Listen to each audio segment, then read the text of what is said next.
Everybody's had vacations here lately. And I've seen Sean. We have a bunch of big crystals on there. Well, you know. I think it's more vacation. Stay home and cook. You slaved over a hot barbecue. Yes, indeed. I'm sorry. Ellen, that vamp was beautiful. Okay, we're good. We're good. I've Thank never you. been there.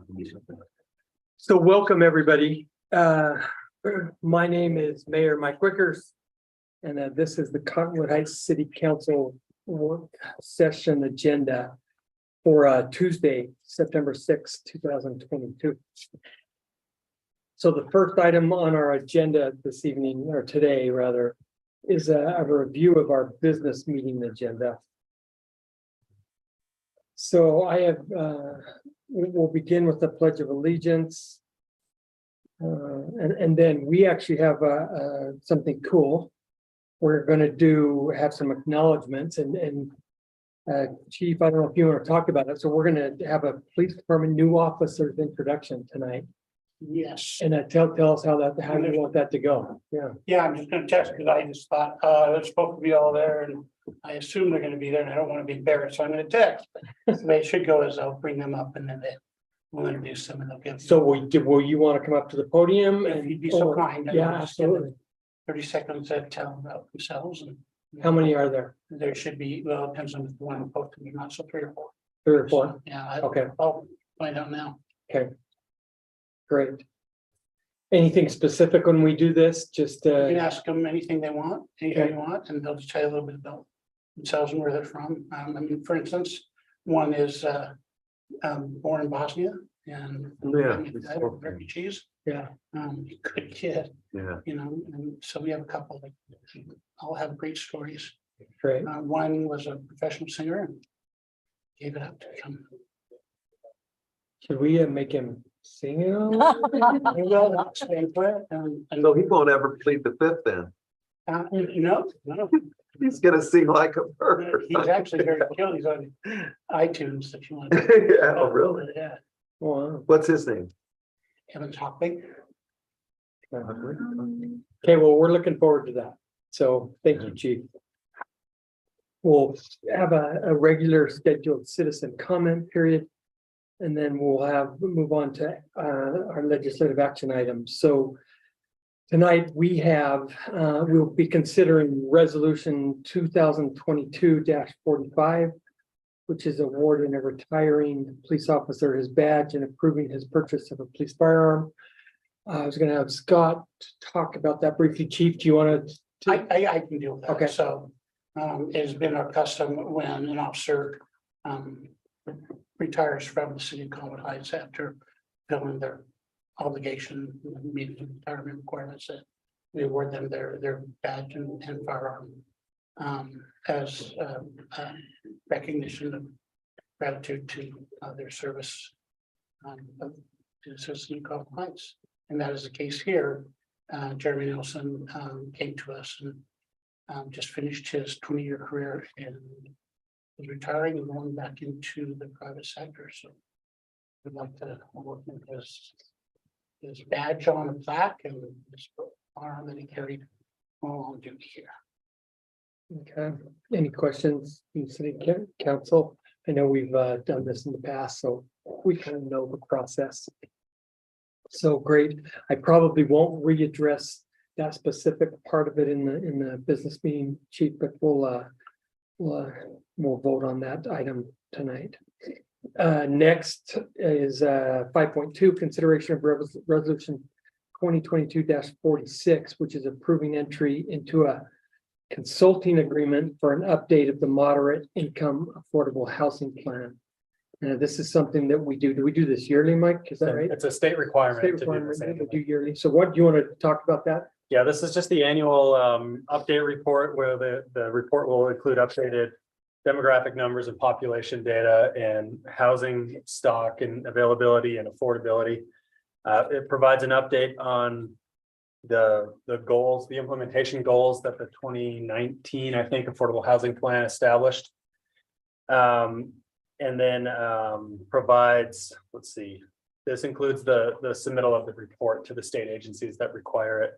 Part of the general plan, which we believe will hit next year, will actually go into that actual affordable housing plan and update that and provide, the opportunity to make new goals and review what's been done and change the actual plan. This is just the smaller report that's required annually.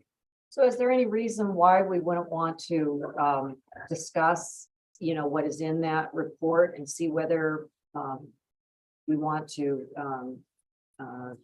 reconsider how we prioritize things? I mean, I don't know how in depth the previous council that came up with this 2019 plan.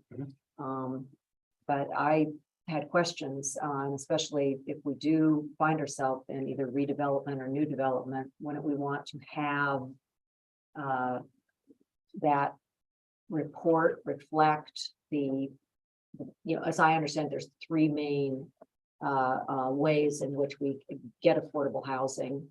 And to my understanding, it's thus far with its focus on ADUs and other mechanisms, it hasn't really generated much in the way of affordable housing in the last few years. And so is this something that we can discuss, or instead of just kind of slam dunking it through and waiting for a whole nother, in essence, a whole nother year? So the report itself, which is what this contract is for, is just data and updates and progress, and that gets submitted. That has to be submitted by October 1st. The council certainly could initiate an update to the actual housing plan and change the goals and take a look back and review that. We've identified three tools. There's a menu of 17 or 18 or 20 tools that the state allows cities to choose. So that would be certainly a separate document, but the council could prioritize that as you wish and take that on. It is part of the general plan. Affordable housing is one of the elements, so it seems like a natural fit there, but that's the council's And so decision. when is this report due, so to speak? What's the deadline due date to the state that they're expecting? October it? 1st. Oh, I see. Mhm. So we are on a deadline. So we need to just submit this, but then that certainly can springboard into, hey, moving forward, should we Take a identify look. other strategies, other tools? Should we look at this? Thank you. That's exactly what I wanted to know. Perfect. Any other questions, comments? Thank you, Mike. Next item tonight will be consideration of resolution 2022-47, declaring a certain property surplus. Scott, do you want to add anything about that? As we're updating the audio visual displays in the community room, we have one screen and then two projectors, and they're quite large.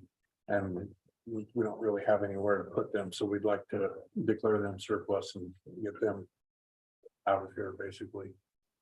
There's probably still some value, especially to the projectors. Possibly there's some value, we're not exactly sure what, for the screen, the projector screen. But by putting that out and to an auction house, probably have our best opportunity to be able to recoup some. Okay, great. Questions, comments? Was the biggest problem with those was how much light was in the conference room, right? So I know that just the bulbs alone were like, how much were they? Something crazy? Yeah, I can't remember. They're quite expensive. Do we have, obviously, we've mitigated that problem. Yeah. To a certain extent. Backlit. Yeah, Screens. yeah. And where are those at are they up? They're mostly up. Okay. The big one? Two screens on the big one need to be replaced because there was a pixel issue. I don't believe they've been replaced yet. The pixel screens are still up there. But in a general sense, they're there. They're not functioning quite yet, but they're close. Cool. So Love to see them. Awesome. Okay. And then our last item tonight will be consideration of resolution 2022-48, consenting to an appointment to the Parks, Trails and Open Space Committee. Yeah, I've had the opportunity to interview a couple of candidates for this position, and they're both very well qualified, very excited to serve. Aline is the person that I'm recommending appointment. She has a passion for outdoor activities, including biking and hiking and trails. And so anyway, she's really excited to serve, and I think she'll be a really good fit. She has a very unique background. She also is an attorney and has graduated from Harvard as well. And I think she'll be a very nice fit and passionate about service on this. So I'm recommending approval. Perfect. Questions, Kim? Who was the other candidate, Tim? I can't remember off the top of my head. I interviewed him about a month and a half ago. And she was very similar to Aline. I just felt like Aline had a little bit more experience. I'll give you the name. I'll give you the name as soon as I pull it up. So that wasn't in the stuff you sent us. No, just the initially. person that we're recommending, that I'm recommending. Okay, yeah. got it. Okay, and then we'll do our consent calendar for the minutes on August 16th. So we'll move on to item 3 on our agenda, which we're grateful to have Kyrene Gibb here with us. She's the partner and vice president of research for Y2 Analytics. And so we're grateful to have Kyrene with us today to talk about the results of the study that we commissioned during our retreat for this year. So yeah, Kyrene, we'll turn the time over to you. Thank you so much, Mayor.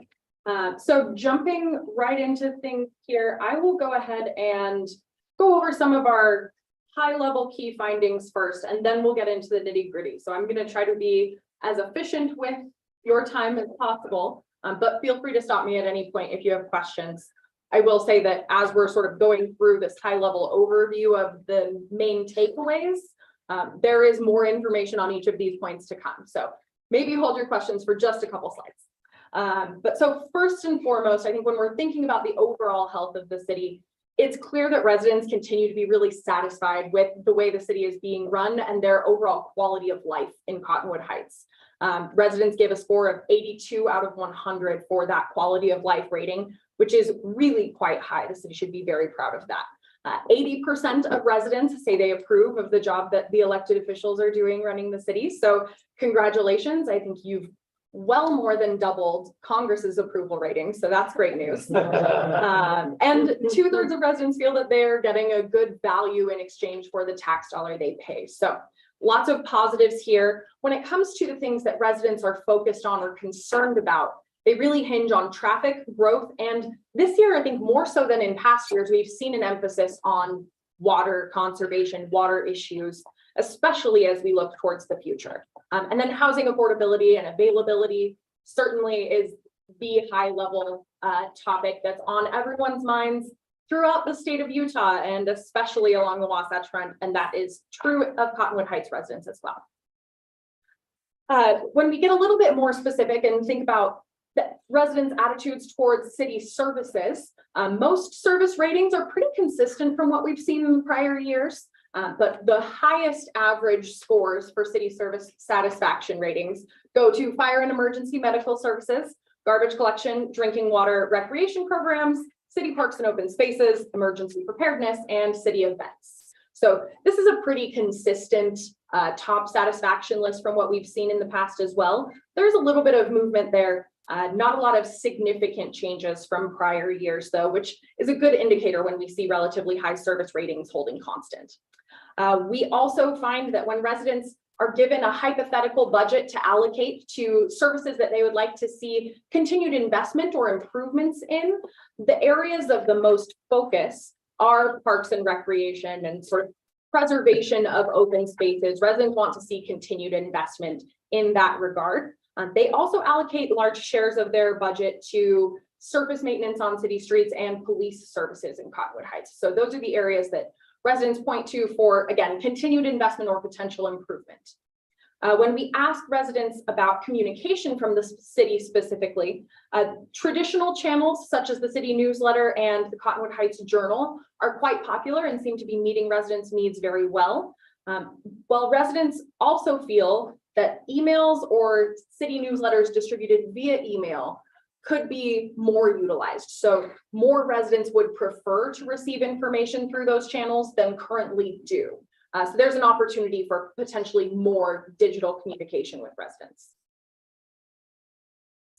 Just a few more things here. When we ask residents about their attitudes towards their neighborhood overall and what features are important to them, 94% of residents say that preserving the neighborhood views are very important when they think about the way that the city is growing and developing. And then making communities more walkable is also a high priority for about 9 in 10 residents. So a lot of emphasis on, again, sort of preserving the character of our neighborhoods, but maybe increasing the pedestrian friendliness. And that emerges in our questions about transportation as well. So residents are really interested in seeing some improvements to crosswalks, to sidewalk availability, things like that, that will help improve pedestrian safety and walkability throughout the community. When we ask about development specifically, we had a couple questions about whether residents felt the city needed its own senior center run and operated by the city. That was a bit of a coin toss. Public opinion is not a panacea, as it turns out, and residents are very nearly equally divided on the issue of whether the city should have its own senior center or not.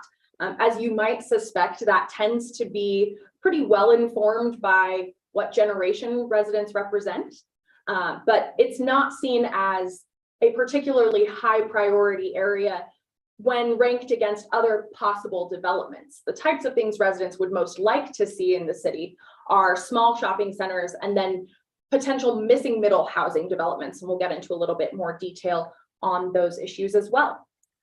And then a little bit of a prelude to some of the housing preferences. When we ask residents what would fit well in their neighborhood in terms of potential development, there's a strong preference for single family homes, and mixed use development is seen as something that most residents would prefer to see, or that a good share of residents would prefer to see somewhere else in Cottonwood Heights, not so much in their own backyard. But it is something that residents see as helpful, or it would be a good addition to the community.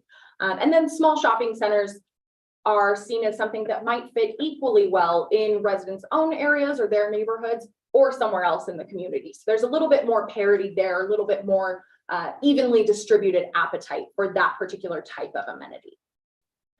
And then the last couple questions, I alluded to the traffic and transportation questions already, but when we ask residents about their perceptions of safety on the roads, of street maintenance overall, the things that stand out the most, I think, are actually that attitudes towards the condition of streets has improved, but congestion and sort of the way streets are utilized throughout the city has declined a little bit. So residents' attitudes about traffic are a little bit worse, but their attitudes about the maintenance of the streets have improved slightly compared to prior years. So some give and take in that regard. Before I get any further into things, I want to just take a quick look at survey methodology. In total, we had 767 residents respond to our survey invitations. I mentioned this to Tim before, but this was a lower response rate than we were hoping to get for this panel recruitment phase. When the city's ready to go out and ask residents some more focused questions on an additional survey, we'll include supplemental sampling so that we're ensuring that we get that good representative base of resident panelists. Summer is a really tricky time to get people to answer an email or a text message or even a postcard invitation. So we'll make sure that we balance that out in any future public opinion endeavors the city is interested in engaging in. Kyrene, could you tell us how the breakdown went for each district out of those 767? How many came from each district? I don't have that number in front of me, but I'm happy to follow up with that after this meeting. Do you know how many people, or was it common that people started it and didn't finish? So I looked at the drop-off rate to see if there was maybe one particular question that really turned people off, or if there was a point in the survey that caused that break. And it didn't seem that there was one consistent breaking point. So we had varied attention spans, but if we looked at partially completed interviews, we had roughly another 150 folks who started and didn't finish the survey. And what's typical? Because I believe that the goal was to have somewhere between 1,000 to 1,200. That's correct, yeah. So our typical response rates for a city-sponsored survey tend to be somewhere in the 10% range. We were closer to 3 or 4%. So we sent out supplemental invitations via text message, trying to reach more residents. We purchased as many email addresses as we could get our hands on for Cottonwood Heights residents, and just, I think, got lost in some of the summer noise a bit. So you purchased them from I was under the impression these are registered voters. They are, yes, but registered voter email addresses are not released with the publicly available registered voter file. So we then use address and name information from the voter file, append that to a consumer database, and we purchase those email addresses from a broader consumer database. Is the 150 people who started and finished in this 767, did you count any answers that they answered and then dropped off? We counted as many as we could. They likely are not reflected in the weighting distribution because they wouldn't have answered some of those key demographics questions at the end of the survey. So a few of them will be captured in here, but we tried to be pretty conservative about what we considered a qualified partial response. And are you able to measure the average length of time that it took each to fulfill the Yep. survey? We can definitely look back at that. I don't have that number in front of me either. Sorry. In total, a sample size of 767 interviews in a city the size of Cottonwood Heights results in a margin of error of about 4 percentage points in either direction for all of the estimates that we'll see today. So keeping that in mind when you're thinking about the historical comparisons as well as the cross survey metrics, I think is just a helpful rule of thumb.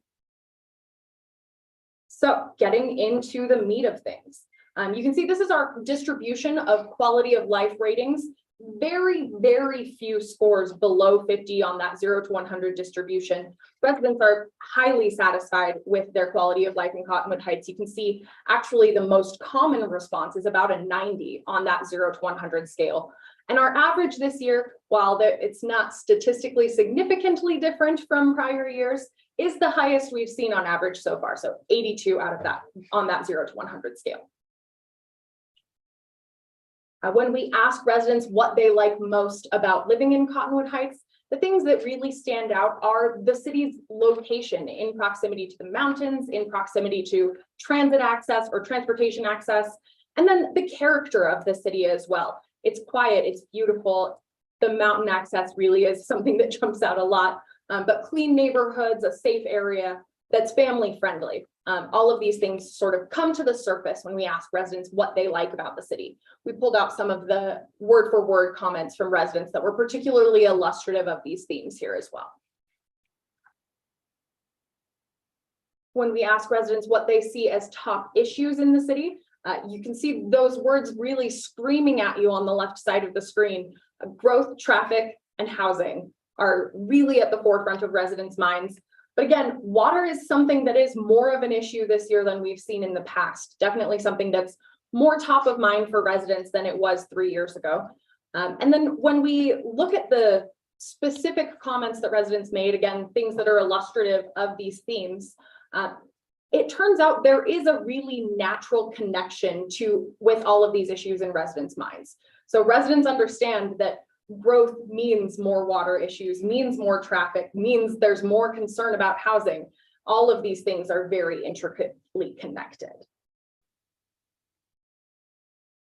Similarly, when we ask residents what they see as issues for the future, so in the next 3 to 5 years, growth, traffic, and then water actually supersedes housing, thinking about with a lens toward the future in residents' minds. So you can see it's mentioned more frequently there, but overcrowding, development, the way the city is changing and managing the growth that is taking over the Wasatch Front is certainly something that is on residents' minds.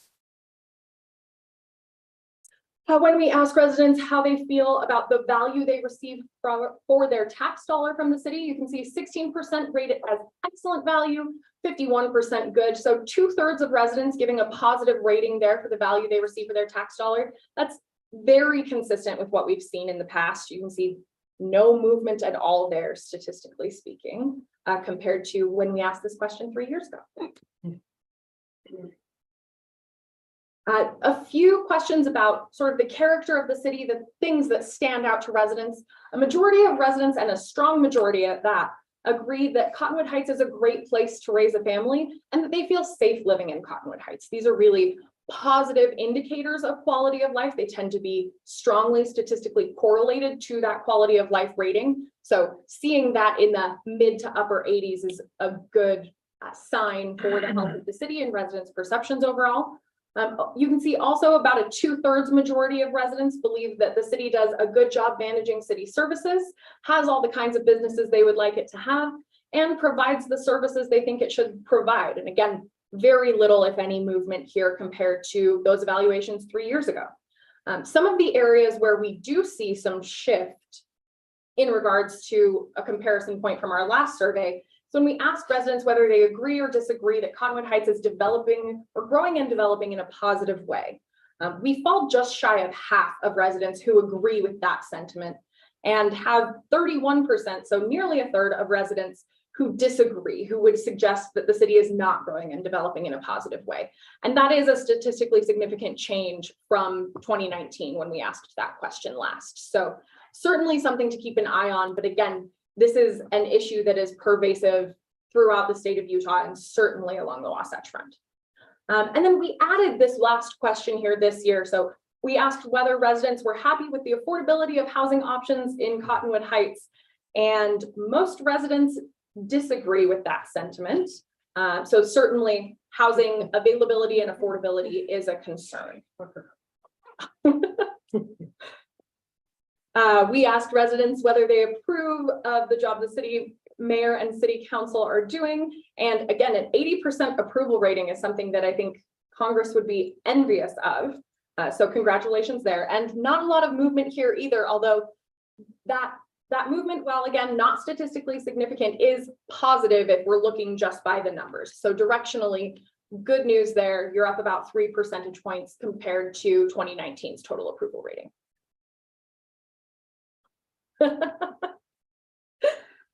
When we ask residents about city staff, or excuse me, this is still on elected officials, we ask whether they feel that the mayor and city council are involved and visible in community events and accessible to community members, and whether they're communicative. And you can see we have 3 out of 4 residents who agree that the elected officials in the city are accessible, visible, and communicative at least some of the time, all or most of the time. About a quarter of residents would say you're doing a 100% job, and about half of residents would say that at least some of the time you're accomplishing these tasks. So pretty positive evaluations here. Very few residents who would say that this is something at which elected officials are doing poorly or being unresponsive. Shifting gears a bit to look at attitudes towards city staff, pretty similar ratings here. 28% of residents feel that the city staff handle resources available to them in a responsible way, with a total of 79% who say that they're doing that at least some of the time. Again, about 1 in 4 say that the city staff provide fair and accurate information to the public all or most of the time. 3/4 agree that that's something that they do at least some of the time. And 22% suggest that the city staff engage with the community and listen to community members all or most of the time. Again, 3 out of 4 suggesting that that happens at least some of the time. Really positive ratings here overall. No statistically significant shifts from 2019, though we're right on the cusp of that statistical significance.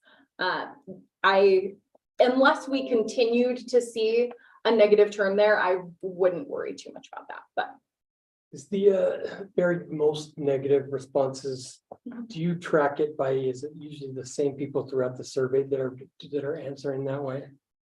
yes, usually. There are some issues that stand out and sort of buck that trend, but yeah, we usually see sort of the same cohort of frustrated, disgruntled, or just generally dissatisfied residents expressing negative opinions throughout. Well, I think we have to remember, I mean, what percentage of the population in Cottonwood Heights ever interacts with their council or with the staff? I mean, if it's only, and I don't know if we have any idea what that is, but if, We had let's say less than half, and later in the survey that said they'd done it in the last year, that they had done what? contacted the city.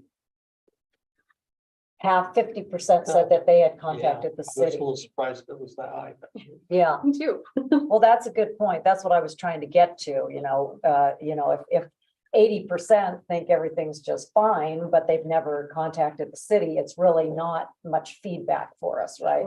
Yep. Shifting gears a little bit, getting a bit more specific here and looking at our city service ratings.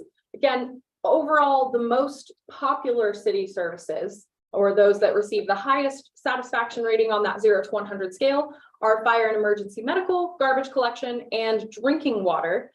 So scores in the 80s here are really positive. You can see those are pretty consistent from what we had 3 years ago. Following closely on their tail are recreation and fitness programs. And then the recycling program, just missing that 70 benchmark, but really comparable to what we saw 3 years ago. These are the services with which the city contracts another vendor or service provider. And they are on average rated higher than the services the city provides directly. So that's more about the nature of the service than the quality of either service provision by the look of things. You can see city parks and open spaces, though, as well as emergency preparedness and community events really rise to the top here, both in terms of comparability to those contract services and in the hierarchy of city services overall. And then stormwater drainage, snow removal services, and animal control sort of rounding out that top tier. After that, we have pretty consistently positive ratings overall, though we have seen a slight decline in a couple services. One in particular being planning, zoning, and building services, and that particular department just tends to take the bad rep for growth and development and building generally. So if may I just ask a point of clarification so I can understand these ratings? sure. Now, if I was in school and I got 68% on a test, that's what a D. I just don't understand how if you take the average, so you had higher and you had lower, and then it came to an average. I'm trying to understand why you're describing these as so very positive. I just need to understand more. Sure. So when we give residents a sliding scale from 0 to 100, that scale starts out at the 50 because we want it to be a neutral response. If we were to start at 0 and ask them to drag it all the way to 100, that feels like a big movement, and we're not going to get a lot of unbiased attitudes towards city service and satisfaction with that service. So we start at the midpoint of the scale. An average that falls below 50, we would identify as a service, or near 50, we would identify as a service that's potentially in need of improvement. That's something where residents are taking the time and effort to move that slider to the negative side of the scale. They're lowering the score they're giving the city. Anything above 50 suggests that there's at least a moderate level of satisfaction. They're moving the scale in a positive direction. And the closer to 100, obviously, the better. But I think to think of these scores as letter grades would be to put residents' responses into more strict boxes than I generally would give. We're looking at the top half of the scale versus the bottom half of the scale and thinking about the movement that way. A positive rating would be something, I would say, generally speaking, if we're above 65, that's a good indication of satisfaction with the service. In the 62, 65 range is sort of mediocre, not bad. And then below 60, and the closer you get to 50, certainly if we're below 50, we would identify that as an area for improvement.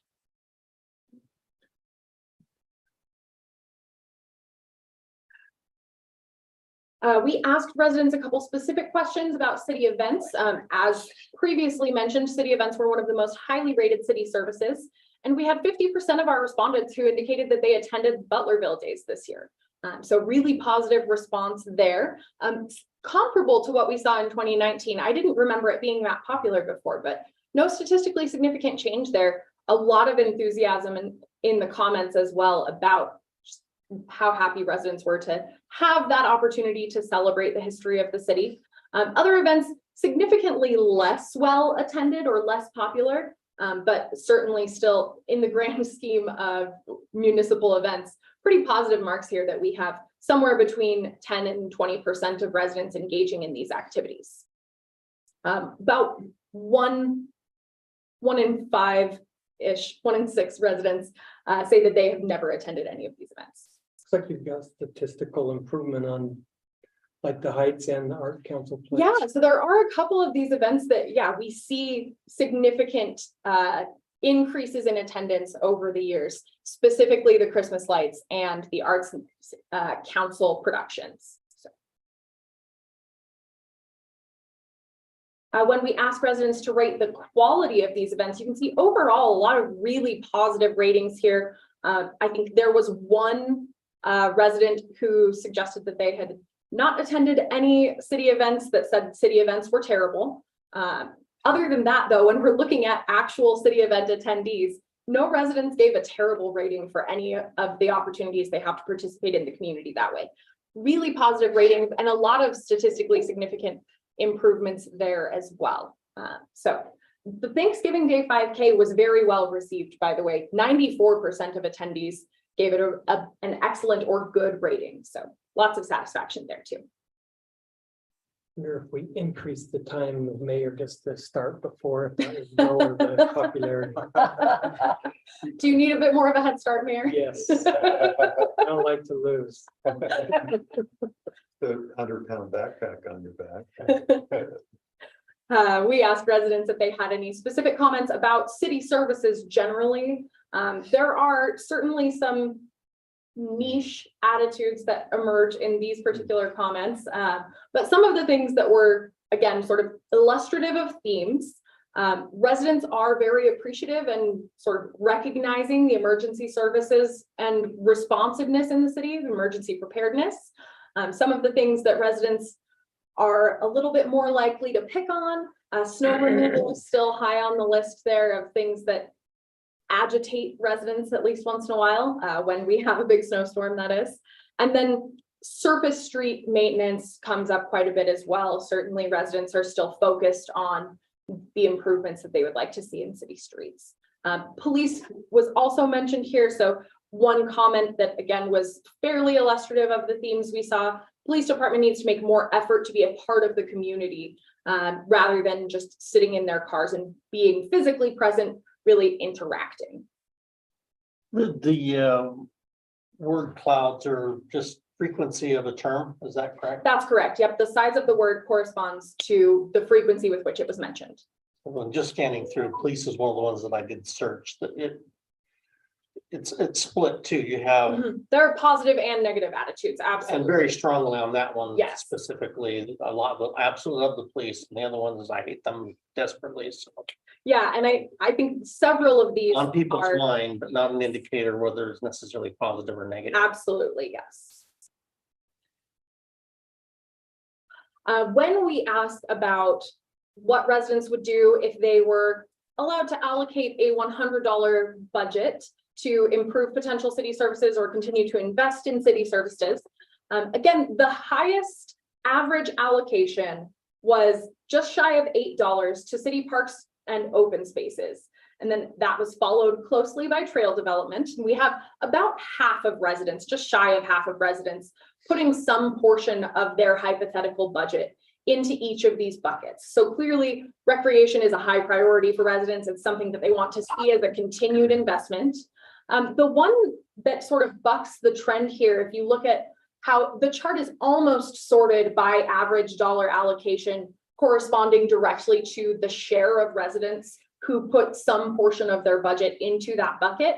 But police services received a higher average allocation, sort of disproportionate to the about 1 in 3 residents who put some portion of their hypothetical budget into that bucket in particular. So that would suggest that residents see police services as an area that needs potentially more investment. Again, an opportunity for improvement or continued investment.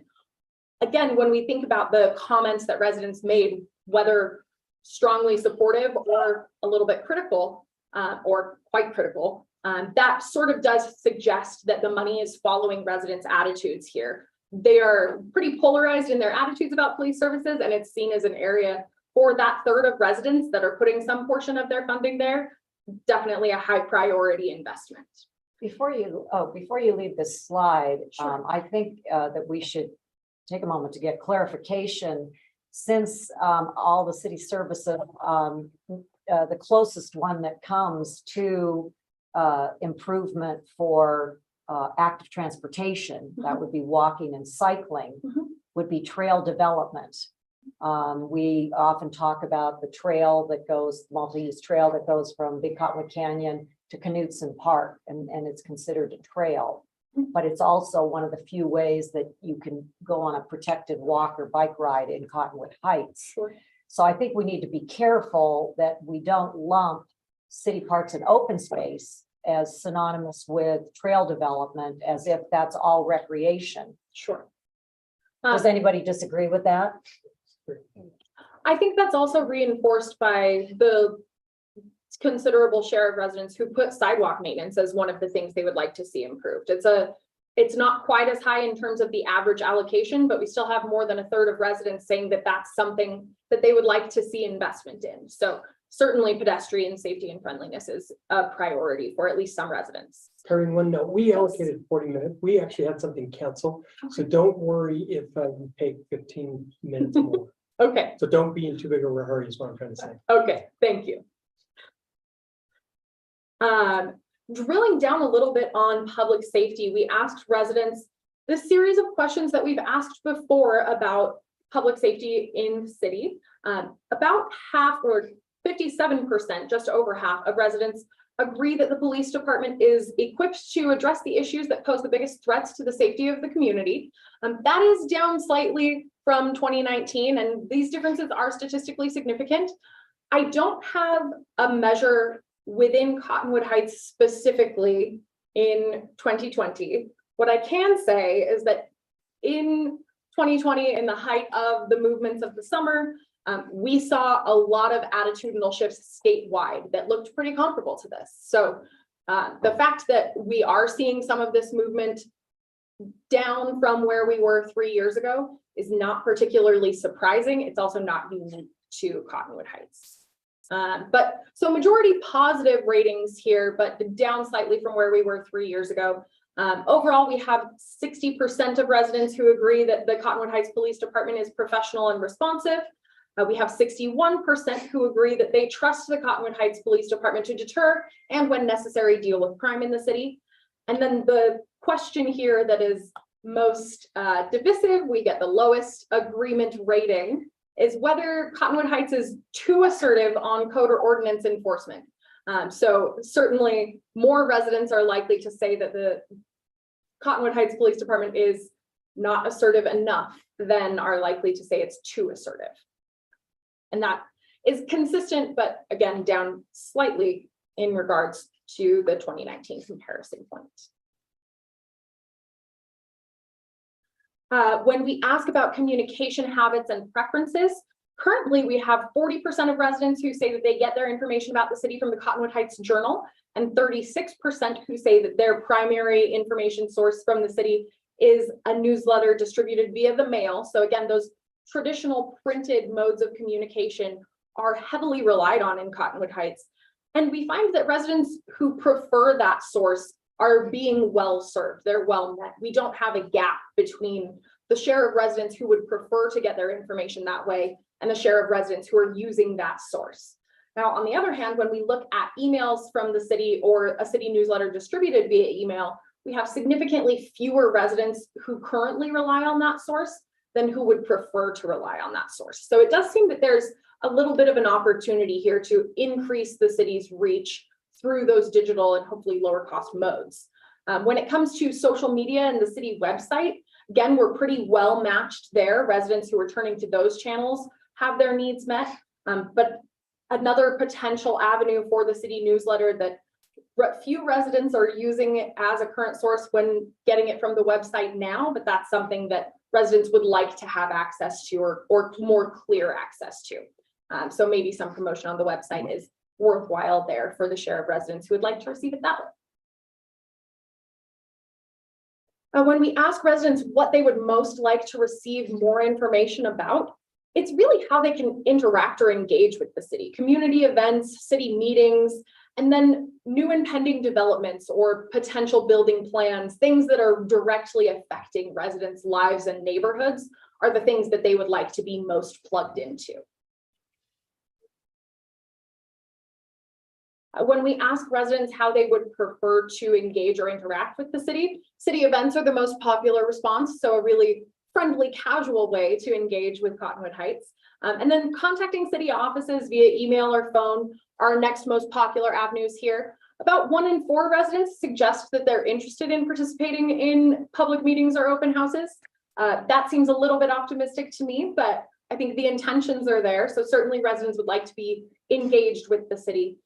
Some of these slightly higher barrier to entry activities, corresponding or conversing with your city council member for your district, visiting a city office in person, or directly interacting on social media, maybe not as much of a barrier to entry, but not as appealing to residents for that one. And then the least popular offered way of engaging with the city was serving on city advisory boards, committees, or community councils. Certainly that's something that we have a very niche engaged population for which we are very grateful, but they make up only about 6% of our respondents. When we ask residents if they've contacted a city office in the past year, 46% or just shy of half indicate that they have reached out to a city office to seek information or file a complaint or reach out about a service of some kind. And the majority of those who did contact a city office were really satisfied with that interaction. 62% overall gave a positive satisfaction rating. And when we ask about their experiences interacting with city offices, overwhelmingly, we see that they felt that the staff were helpful, or whoever they spoke with was cordial and helpful, polite, attentive, eager to offer information. So really positive responses there. And then again, some similar polarized comments about police officers as well. So more interaction with the public rather than just physical presence is the thing that came up the most. But then we also have the police have always been really responsive to the concerns in the neighborhood and have been really helpful. So both sides of the spectrum certainly represented. Shifting gears again and looking at attitudes toward development and growth in Cottonwood Heights. So we asked residents first, thinking about as the city continues to grow and develop, what aspects of the community they live in now are important priorities to them. And you can see an overwhelming majority of residents suggested that preserving the skyline and neighborhood views was a very important, or at least somewhat important priority. 94% said that was at least somewhat important to them, but 71% of residents indicated that that was very important. And again, when we think about the things that residents suggest that they like most about living in Cottonwood Heights, it's the proximity to the canyons, it's the mountain views, it's the things about their neighborhood that make it a beautiful, safe place to live. Also reflected here, having a place for my children and family to live in the community and making the communities more walkable are things that are very important priorities to a majority of residents. Providing affordable housing, we have a majority of residents, 73%, who say that that's at least somewhat important to them, but we do fall short of that majority, very important rating. There's a little bit of a disconnect that no one in the state has yet figured out how to bridge between providing affordable housing and having a place for children and family to live in the community. That's a consistent gap in public perception. So certainly exists here as well, though not as dramatically as in some places along the Wasatch Front. Well, I would say, you know, as we go forward looking at one of our topical surveys, that's something we need to get that question in. Mm-hmm.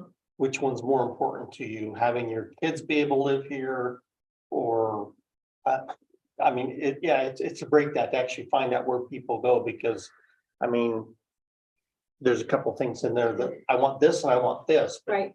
they're a little bit exclusive. So defining those against each other on some of your slider scales would be really helpful. Yeah. I really want to emphasize and echo what Councilman Bracken just said, because looking at this, just this number 2 below, and actually if you're going to talk about what's positive, you really have to go with important and somewhat important instead of looking at the number. For instance, providing affordable housing, I interpret that as 73% are in favor of affordable housing, and 73% is a very high number.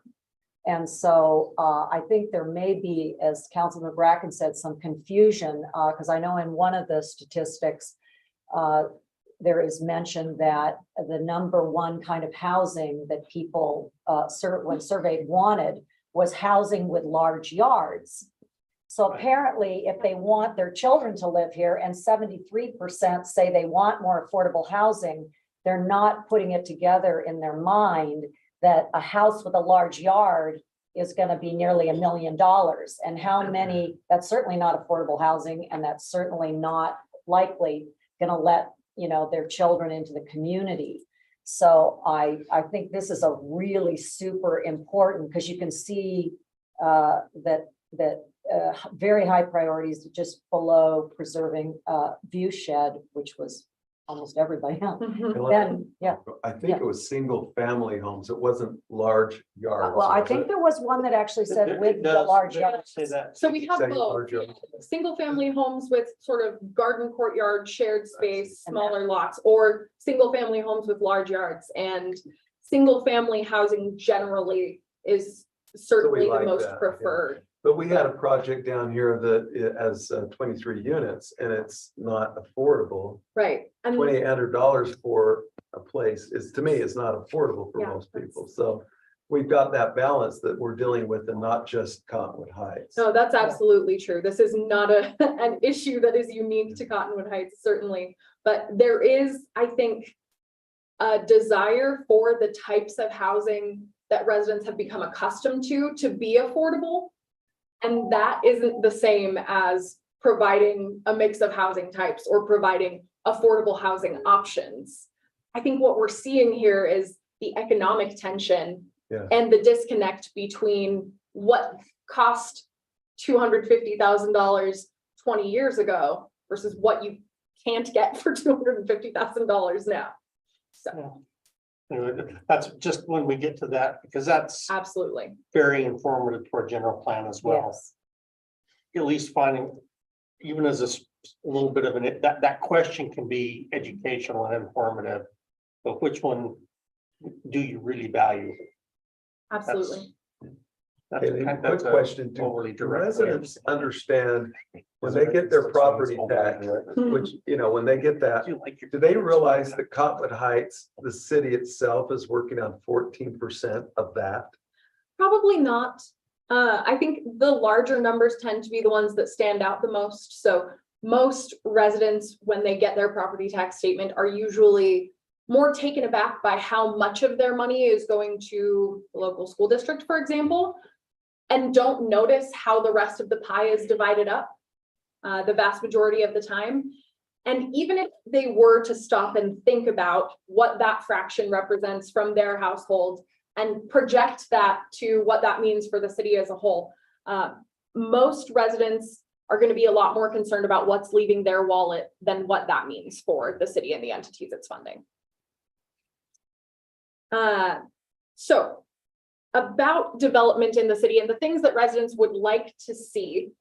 First, I mentioned this before, but you can see that residents are nearly divided down the middle in terms of whether they would like to see a city-run senior center. But when we stack a senior living community or assisted living communities, these types of amenities up against other potential features that residents would like to see in Cottonwood Heights, see, it's relatively unpopular. Residents are more interested in seeing a small shopping center, additional mixed use developments, or single family homes, either with large yards or sort of shared garden courtyard space.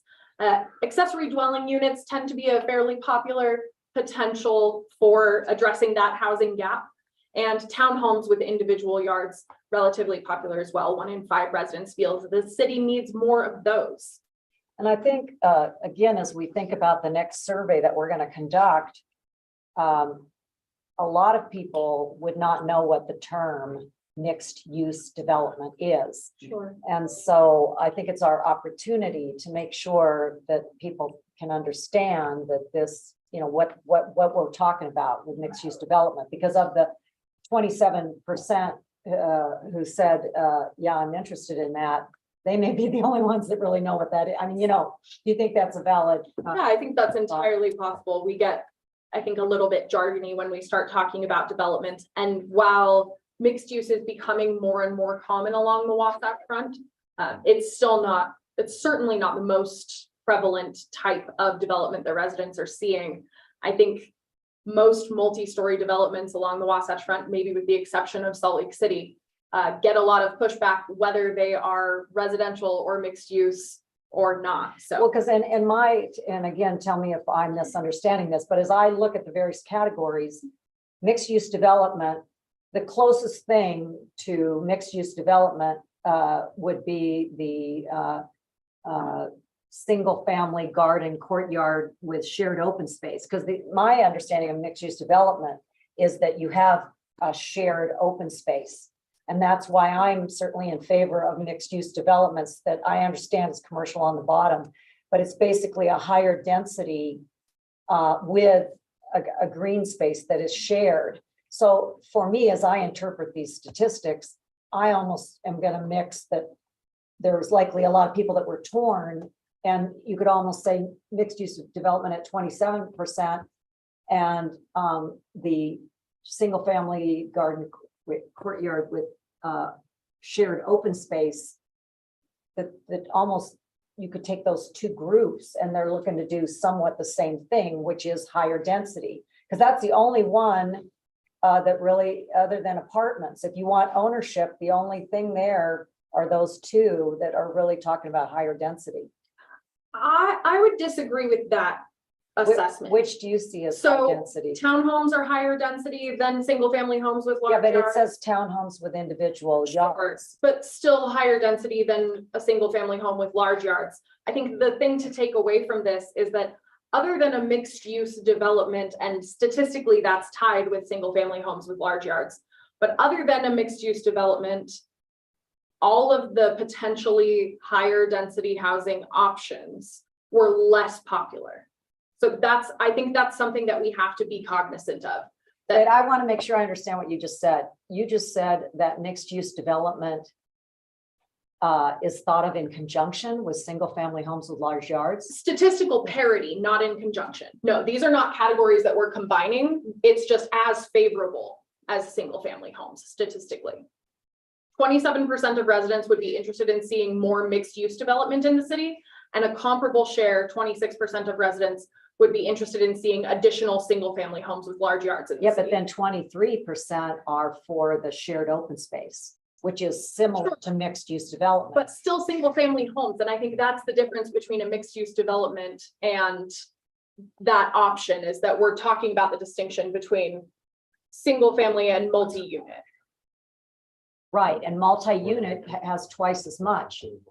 Not you had- twice as if you had much, it has 4 23 and percentage points more. If you have 23 and add 23. I don't think you can 27. combine those categories. I don't think most people would say that single family garden courtyard homes with shared open space are the same thing as mixed use Well, development. they're not, well, they're at least higher density. Okay. Okay, I think there it's- are I think it's an several, important distinction. there We are should discuss. several options on this What do you- list. how do you weigh in, The maybe? single family garden courtyard homes with shared open space, I don't think of as density. I don't either. I see it as a development that has a community park, that has an HOA. As a condo or even like apartments, but condo-wise, basically you have some shared amenities. I would say Draper, or sort of the Daybreak area, is the best example of single family garden courtyard style space that we have on the Wasatch Front. And that is certainly higher density than some areas of Cottonwood Heights, but it's not something that I think most residents would perceive as high density. And that's part of the trade-off here, right? We're trying to get a sense of what housing options that might help fill that gap in the middle. What's palatable? What would residents like to see? And I think it's telling that the things they would most like to see in their own neighborhoods are generally single family homes with large yards, but there's a lot of appetite for additional community amenities like a small shopping center, or potentially mixed use developments, although that would be more popular. Again, not in my backyard. 27% of residents say that they would like to have it somewhere in the city, but only 1 in 5 residents would like that in their area. And then accessory dwelling units tend to be a relatively popular way to, again, try and address that missing middle housing gap. townhomes with individual yards, residents would rather see somewhere in the city than in their own neighborhood. But again, relatively popular way to bridge that gap. And then the single family garden courtyard homes, we have about the same share of residents, just shy of 1 in 5 residents say that that would be a good fit for their area. So there are options here on the table that residents see as a good fit or as palatable, at least in some parts of the city. There are other things that residents really don't want in their areas and think that maybe it belongs somewhere in Cottonwood Heights, but not in my neighborhood. We don't want to see a homeless shelter. We want the homeless to be taken care of, but not Correct. Yes. around here. Yes. I was surprised by the gap between sort of appetite for assisted living communities and senior living. When we're Certainly thinking considering about the number we have here. residents tend to think that those belong not in their neighborhoods. So I was a little bit surprised by that one, but the attitudes towards apartments, I think makes sense. The homeless shelter attitudes make a lot of sense with what we've heard from residents in the past. We don't like, we are old people. Why don't we like old people? You never think you're old. Of course, I wonder the what price happened- tag on assisted living centers is very high. So you have to be quite affluent to be able to afford those assisted living centers. It's fearful for me. So I'm going to take a second and try to explain this graphic as best I can before I go into the numbers on this slide, because I think the thing that's important to keep in mind is that this was a sliding scale question with opposing statements where residents did not see the numbers associated with the scale position as they were responding. So we really just wanted to put 2 statements on either side of the scale and see which one residents felt closest to. Now we have a number that represents that position on the scale on average. And that's really just for us to gauge sort of the magnitude of responses. The positive and negative numbers do not necessarily correlate to a positive sentiment or a negative sentiment. In the future, I think I'm going to recode all of these on the back end so that it is a little bit more intuitive. But for now, just bear with me as we go through these statements and sort of their sides of the spectrum. So we asked residents a series of questions about the streets in their neighborhood first. So when asked about their neighborhood streets, you can see we have a pretty wide distribution of attitudes about whether or not speeding in their neighborhoods is a significant problem. More residents sort of shifted towards the idea that speeding in their neighborhood is a significant problem than is not, but it's again, a really well-distributed set of responses there. The attitudes have become more positive or stronger in terms of residents saying that it is a significant problem compared to 3 years ago. So that average score has gone from a 0.13, which would be roughly here. Oh, I didn't want to advance yet. Close to the axis on this distribution. But when we ask this time, they're a little bit closer to the 1 on that 0 to 5. So that's actually a negative. It's a negative sentiment, not a negative value. Yes. Again, try not to attach the numbers to the sentiment. It's just the position on the scale. I realized after we put this together that it was a little bit confusing, so I apologize. But so If you the balance between the left and the right, that'll give you an idea. I'm assuming how thick it is the relative number of people who yes. responded in that. Yep, so the height of the curve suggests the share or the number of responses. Sort of, you can see where the bulk of the responses have shifted based on that distribution. And then the average number just suggests the magnitude or the strength of that average response. So on average, more residents this year feel that cars speeding through their neighborhood is a significant problem. Similarly, on average, more residents this year feel that streets in their neighborhood are in good condition. So attitudes about the surface maintenance of city streets, at least in residents' own neighborhoods, have improved pretty significantly compared to 2019. Streets and their safety for cyclists, we haven't seen a large shift in the distribution of responses there compared to 3 years ago. Residents are slightly more likely to say that streets in their neighborhood are unsafe for cyclists than they were 3 years ago, but that's a very small shift.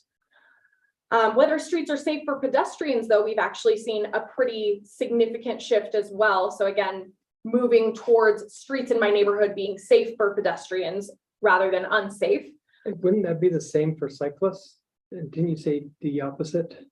So the more residents feel that streets are safe for cyclists than are unsafe, Okay, but that has shifted a little bit compared to 2019. So slightly fewer than 3 years ago. So how does that square with the fact that the one statistical analysis of how often do you ride a bike? And it's like 80, what was it, roughly 75 to 80% say, I never ride a bike. So I think that's interesting that never riding a bike, that we're gonna weigh those answers. Yeah. I mean, in their perception as a non-bicyclist. I mean, I think we need to think about these nuances, because for those that do ride a bike, maybe that's only 20% of the population. They may be the ones who answered, wow, it's not safe enough. Sure, absolutely. I will say that bike ridership generally has increased since 3 years ago when we asked the same question. You can see the number or the share of residents who indicate that they ride their bike once a week or more around the city has grown pretty substantially since 2019. And those who indicate that they never ride a bike in the city has decreased by 8 percentage points. So some reasonable shift there, but yeah, certainly a cyclist's perception of cyclist safety on city streets versus a non-cyclist's perception are likely to be different. Kyrene, wouldn't the pedestrians be on a sidewalk rather than in the street like a bike? Is that why there's a little bit of? Possibly, yeah. there? Yeah, I also think when we're talking about neighborhood streets, there is a general perception that they're relatively safe for pedestrians. Whereas when we think about streets in the city as a whole, you can see that perception of safety is a little bit less concrete. So city streets and sort of major thoroughfares are seen as less pedestrian safe generally. They're also seen as less safe for cyclists. So certainly neighborhood streets a little bit more welcoming.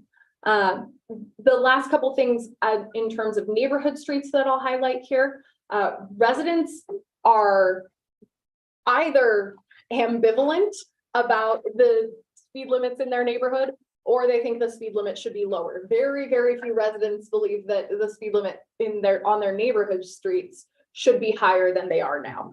So worth bearing in I mind. want to meet the people who do. Yeah.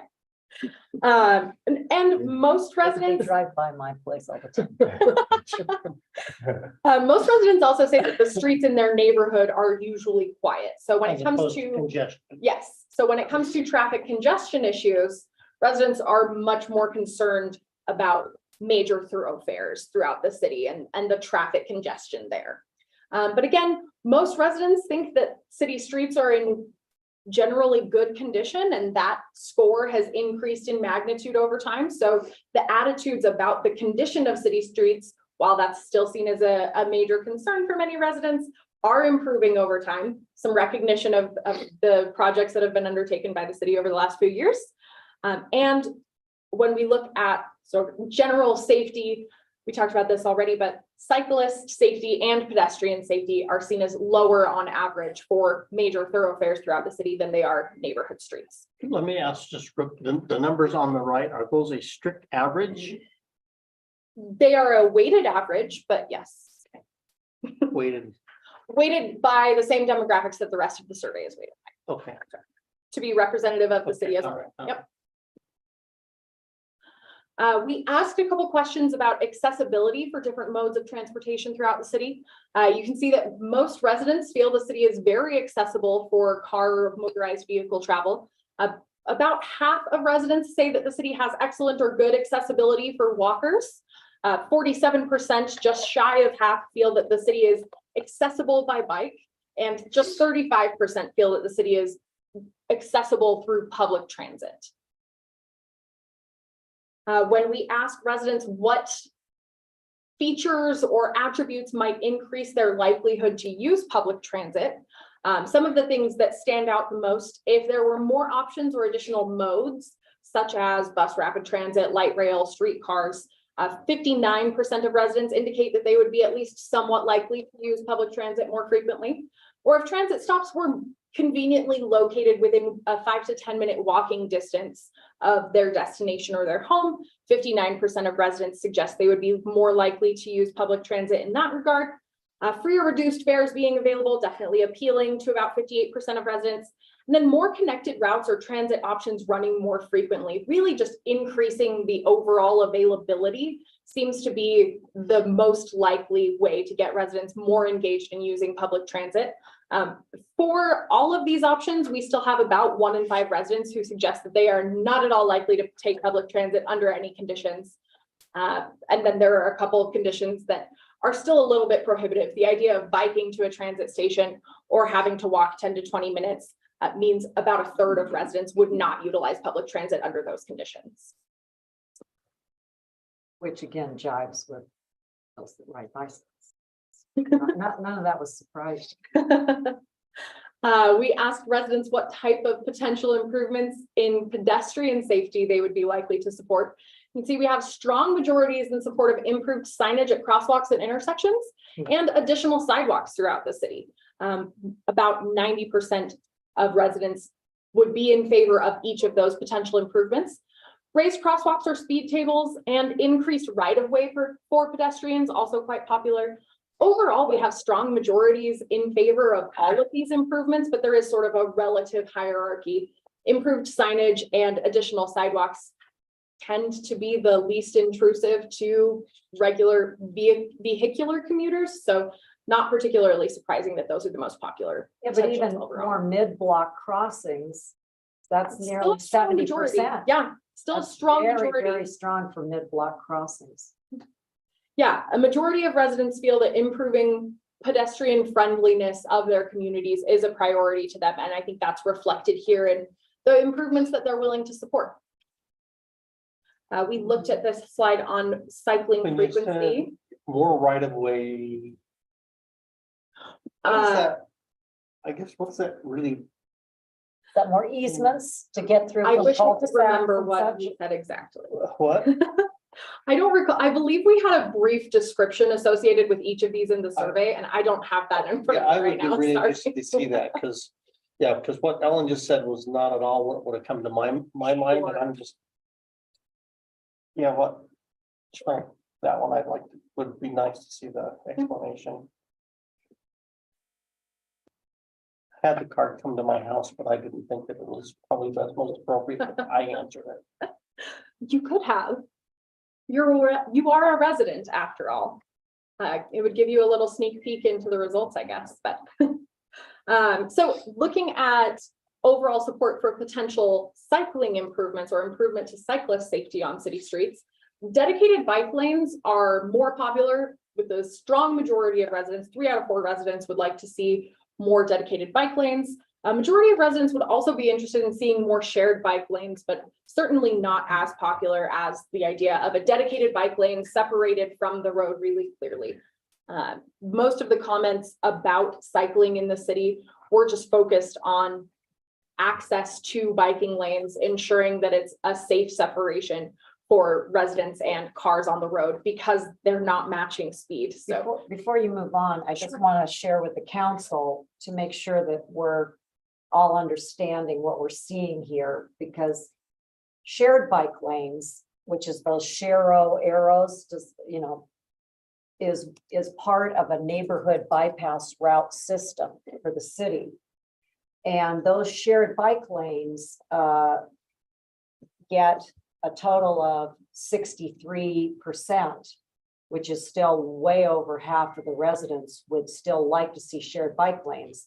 They obviously see that dedicated bike lanes are the safest way to go and much harder to accomplish than shared bike lanes, which again would be part of an active transportation system based on neighborhood bypass routes. So I just want to emphasize that we interpret that slide that there is support for shared bike lanes. And then cost comes into So I it was just- too. and that's where Because you're everybody asking the would want question, that. you balance that against. Kyrie, I'm gonna ask you one question. You A know, lot of the launch, fear on right. people on the roads is independent drivers. It's with 14. And because I worry that somebody's gonna be texting Oh, and running in the back. Mhm. What do you do about that? that is a Seriously. great question. And several residents made comments about awareness of drivers or drivers' awareness of bikers and just increasing safety by ensuring that people are mindful of the fact that they're sharing the road with multiple modes of transportation.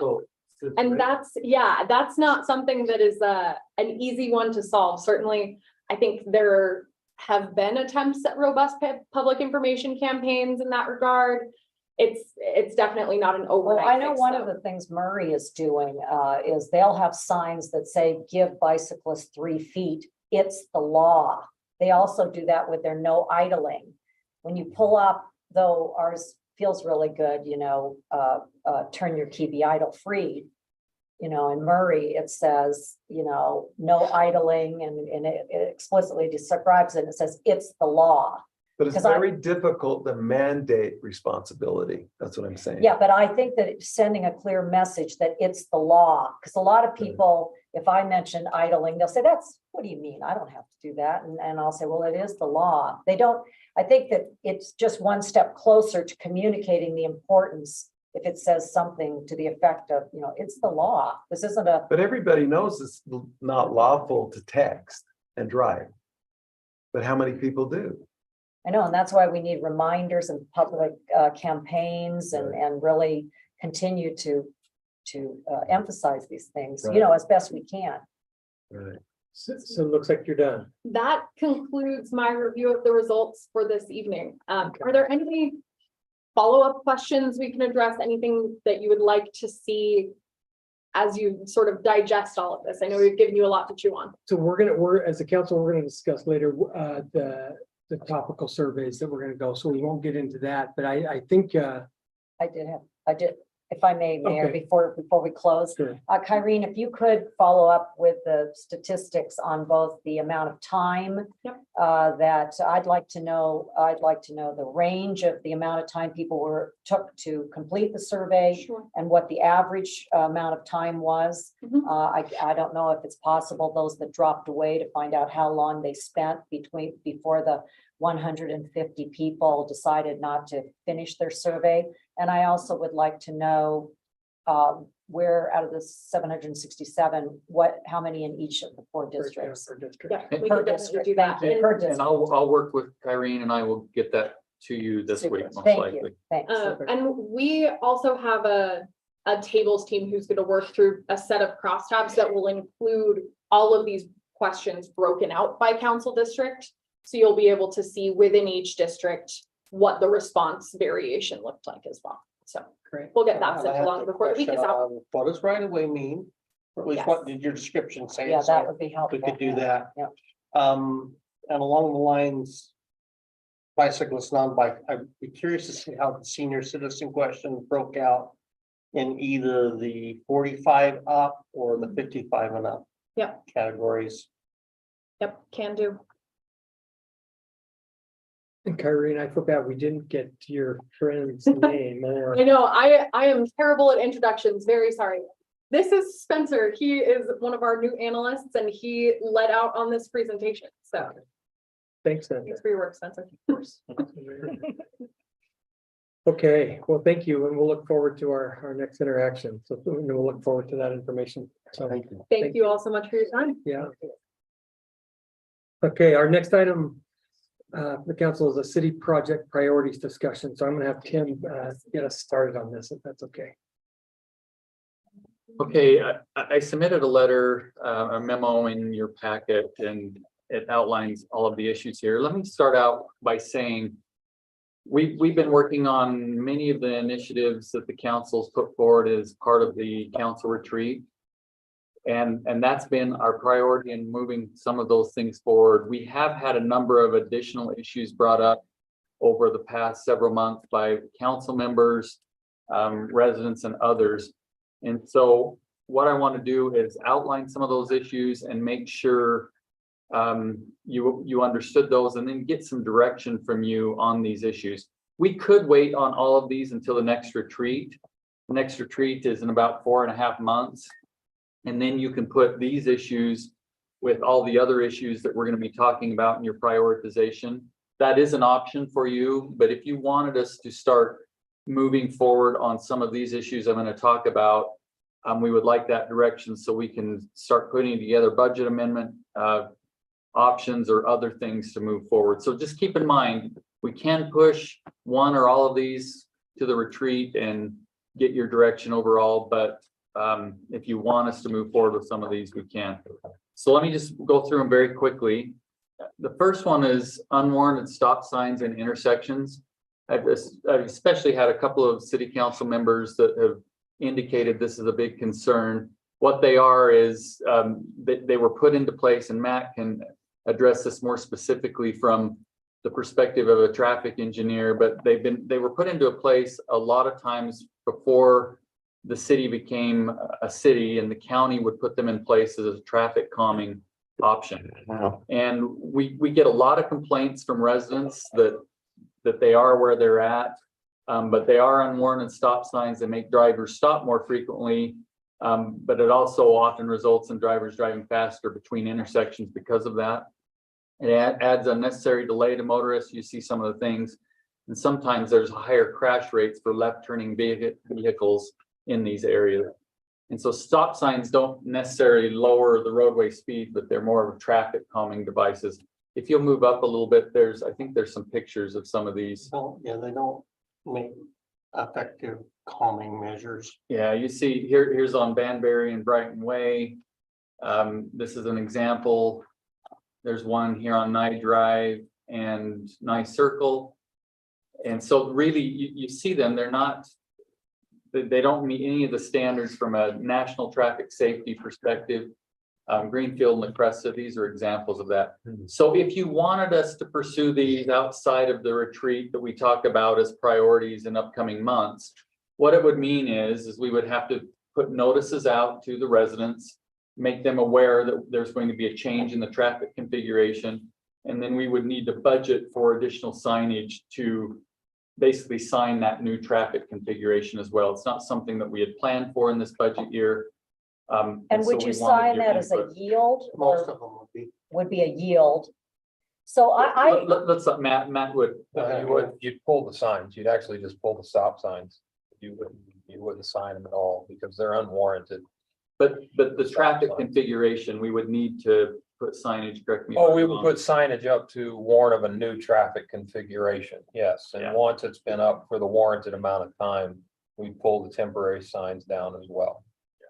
So I'd like to hear from the council persons who are in favor of this, because I need to learn. I understand if your constituents have been complaining that they don't like to come to a full stop, but I find it a little contradictory if our residents per se are telling us that they want traffic calming, and by removing the stop sign altogether, then they basically have, it's less barrier. So while I agree, I don't like the idea of coming to a full stop. I think it's wasteful, and then they gun it to get going again. It seems to me to spend money on that when we're trying to spend money on traffic calming, once we take the stop signs out and spend money on that, so if I could hear from other council members, Sean, Councilman Newman. From in my community, in my neighborhood, for example, there are some signs that are feet apart from each other almost, maybe 100 feet or so, which is really unnecessary. And people just basically run through them or, roll through them. We have stop signs in cul-de-sacs. You can scroll back. Yeah, you can actually see it. A stop sign in a cul-de-sac doesn't make one lick of sense to have it there. So there's four homes. You can go back up. There's 4 homes, and they all know that you want to stop before Yeah. you go into that oncoming traffic. And you do get the speeding coming out. That's the one example there. When there's a stop sign underneath that pine tree. There's links of traffic like here with this stop sign. There's another stop sign further around that corner, which would actually start people to slow down. But it's a school zone also. So you don't get people speeding through there. So it's really not necessary to have that always stop here. And it's 3. And then you turn left at the next corner. And that's where you see stop sign after stop sign. What are there?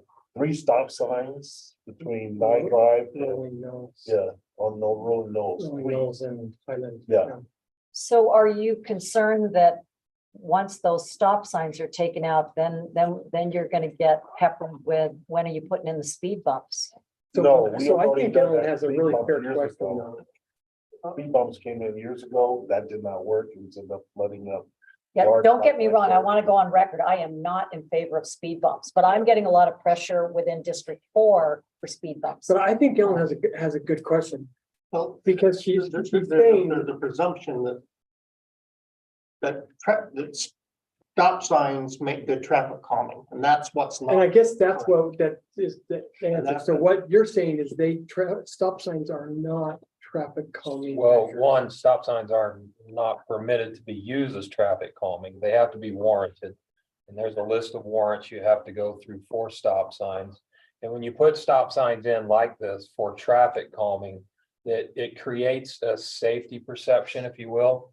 And if you're driving, for instance, on this road down Nye Drive, and as a driver, you have a knowledge as you drive of where things should be.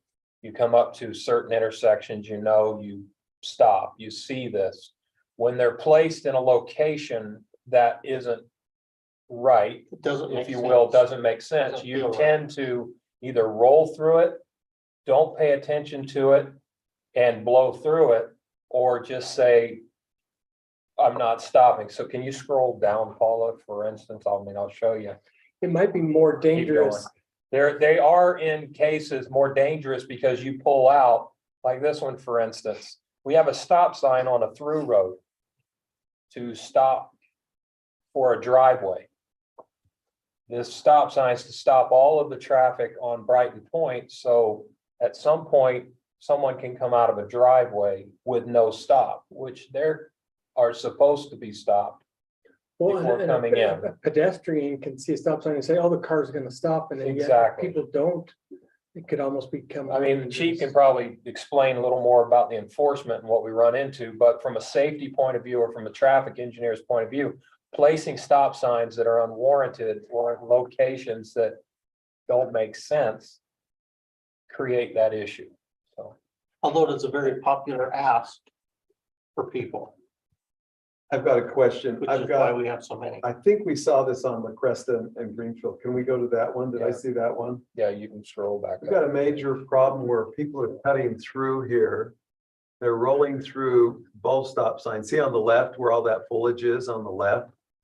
So you're talking about here? Yes. People, that's kind of hidden and they can't see the stop sign there because of that, partly because of that. There's a stop sign somewhere Yes. over here. Yes, stop sign there. There's obviously, Oh, is that the pole? for it? No, it's further. It's a little further bit. along. yeah, very difficult. But the problem is they're coming off of Highland, going through down La Cresta, and they're cutting through to get either the liquor store or through there. They don't want to hit the intersection at Fort Union and Highland. So at about maybe 5 o'clock to 6:30, it is a constant flow of traffic going to the west on La Cresta and turning, especially going south as the arrows, as this car is pointing towards this way. So it's a major problem. These houses all the way along this from La Cresta all the way down, they're just getting bombarded. How do you And address something like that? Bombarded with okay, well- speeding vehicles, is that what? you- Vehicles that First, don't live there, I and said I've talked to some that- residents, that we're gonna there's a try way to see confirm whether that's what true. percentage, you're gonna have some that are turning to the north and going to the right. And they usually live there, but people that are coming through that to avoid the intersection are blasting through La Cresta, taking a left, and they don't usually slow down at the stop signs. They usually, well, they come to a 11 miles an hour stop. So we could And- perhaps put one of those devices with the rubber across the road Or just to spikes. measure, Yeah, like- Well, to measure what time of day and how many cars are coming. We can do it unscientifically, but I've talked to some neighbors, and if Scott and I have talked about it, is to kind of monitor it to see where they're going. Because it's, when you, Tim, when you and Matt went down, it was like at 2 or 3 o'clock. It was not the problem time. And Well, I so, figured out a way we can figure it out, but you didn't respond to my text.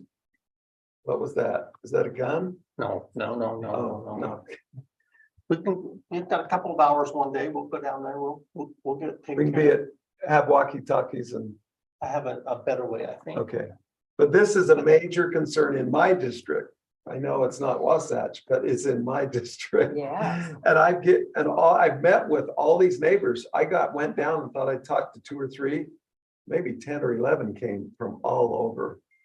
But it is a major problem because it is a cut through. When you have a cut through, like on 17th East, I used to live on it years ago. They would cut through there and go up Park Ridge to avoid all that congestion. And it's a problem when they don't live there. It's almost like going from the Sandy residents cutting through to get. Keith and Matt, do we have those devices? Do you know what I'm talking about? That they. Counters. Yeah, we do yeah, have. The little hose that goes wrong there. Yeah. Yeah. But the thing is, on the stop sign, doesn't change the volume. That's the issue here in this neighborhood is the volume. It does peak in the evening when people they see a backup at Fort Union and Highland. They try to skip that and then they create the volume, but it doesn't change.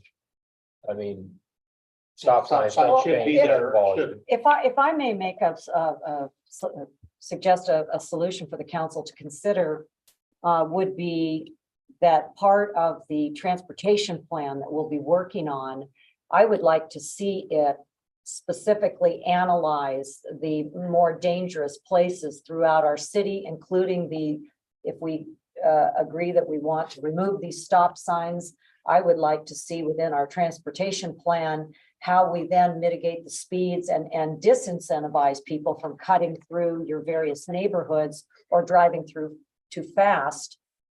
Because my concern is, again, that residents are telling us they want traffic calming. And I really am not trying to defer or delay, but since we are going to this very month be talking about the transportation plan, I would like it to go way beyond a schedule of surfacing streets and redoing streets for the quality of the asphalt, to really analyze within our city and get a prioritization so that over the next 5 years within this new 5-year plan, we are addressing these key areas. Because I know I'm getting a lot from District 4. Every single member here has expressed, problem areas, but I think it would be, I'd like to get it from the staff, within a 5-year transportation plan, a way to do this in a systematic and prioritized way and get a fiscal number, some numbers with it. So, and that goes into my memo, the third area, which is traffic calming. And that's actually what we would recommend. There are a number of areas, as Councilmember Burrell just said, where we have issues of people wanting traffic calming elements. And we think we need to really analyze that first and prioritize and get numbers together and then bring that forward in a comprehensive and bring it forward to the retreat or something where we can really talk about the priorities as we're talking budget preparation. So that covers my traffic calming area. There's a number of these areas. One of the things though, in that traffic calming, the mayor wanted to look at if we want to do something here on Bengal Boulevard, in addition to what we've done with the roundabout to redesign sections here right across from the school to address traffic calming elements. That was one of them as well. Oh,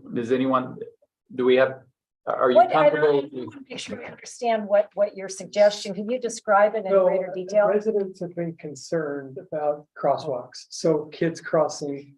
So one of the things that they're doing is they're going to be putting in, a railing in the middle of the road here on Bengal. It's going to push people to the big crosswalk down here or to the ones that are right by the roundabout. And so one of the things that when you're coming up Bengal, as you come to this first crosswalk, we could redesign that. And what's the term for it again, Matt? The Bulb razor. out. A bulb out, Bulb sorry. out. If we did a bulb out, which basically narrows that Yes. road, a car as they're driving would come up and go, they instinctively will slow down. Yes. Versus having a wider Can we road. clarify for those who are listening, we're talking about down here by Butler Hills, not in the roundabout? Right. Correct. Yeah, because we're not redosigning the roundabout and Doing anything to the reconstructing. roundabout, yep. This for those listening.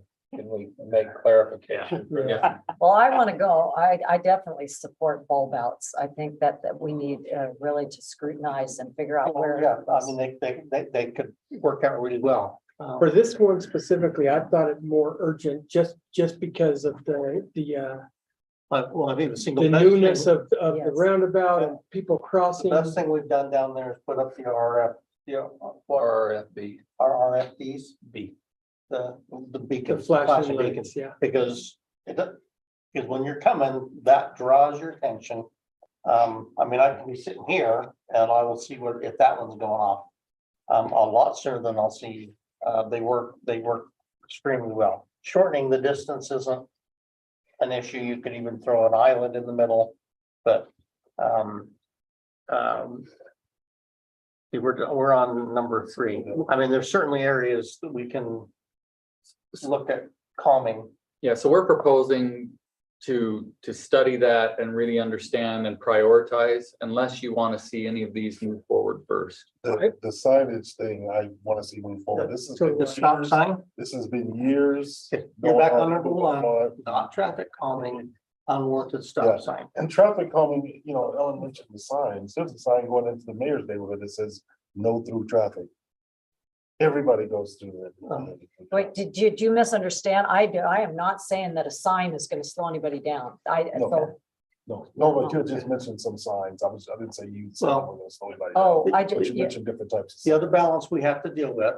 Yeah. Is telling the public, the taxpayer, that they're not allowed to use the roads that they pay for.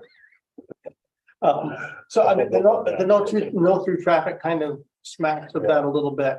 Cut through traffic does, I mean, I'm a prime candidate, because half of the 47% of the traffic on my street during school is Yeah. school I traffic. have a school right in And front so, of my home, so I don't have an but issue with that. it's that, so, But I don't want to delay this any longer. the unwanted stop signs For a long time. that will be, I am also supportive of it, but I also know that it is Go a ahead. kick in the wasp. Go ahead. Well, this is coming from the people in the neighborhood. Which if it is, then they'll still go for it. I just have to support what Matt said, when Councilman Newell said, when you put those stop signs where they don't belong, I get calls from people. It's always part of it, because a guy who lives there is saying you aren't doing anything about it, and they're blowing these stop signs, Well, you there's aren't that, doing your too. job. So you're making violators out of someone who's not really doing anything wrong, because that stop sign ought not be there in the first place. And I'm really not comfortable, writing tickets for people, but we get those all the time, those complaints, and so it's not only shouldn't it be there, but there's an expectation that the police enforce it and write you a citation for doing it, and I think that's fine. Yeah. Yeah, And it's not traffic calling. No. Kind of like when I I don't drive think up, you would notice a difference. when I drive up 30th East, going south, and would ever try to go 25 up there. That's another problem. If you go from what, if it go to 40 to 45, I don't, I actually dissuade them from riding. and I know there's some homes up on It's top. like, cool. Yeah. But it's like a real speed. Have you ever hit 25 though, going up there? Have you? Are you asking me personally? Never. If it were, it would be in the just, In the bottom 1%. no, it would just be in the normal context of my professional duty. that sign should be moved up the hill quite a ways. Yeah, maybe that. But anyway, that's the next extreme. We're running out of. Sorry. Yes, yes. Okay, so I'll summarize this here at the end to make sure we've got the direction. The second area is the maintenance of easement areas that are used as private access roads.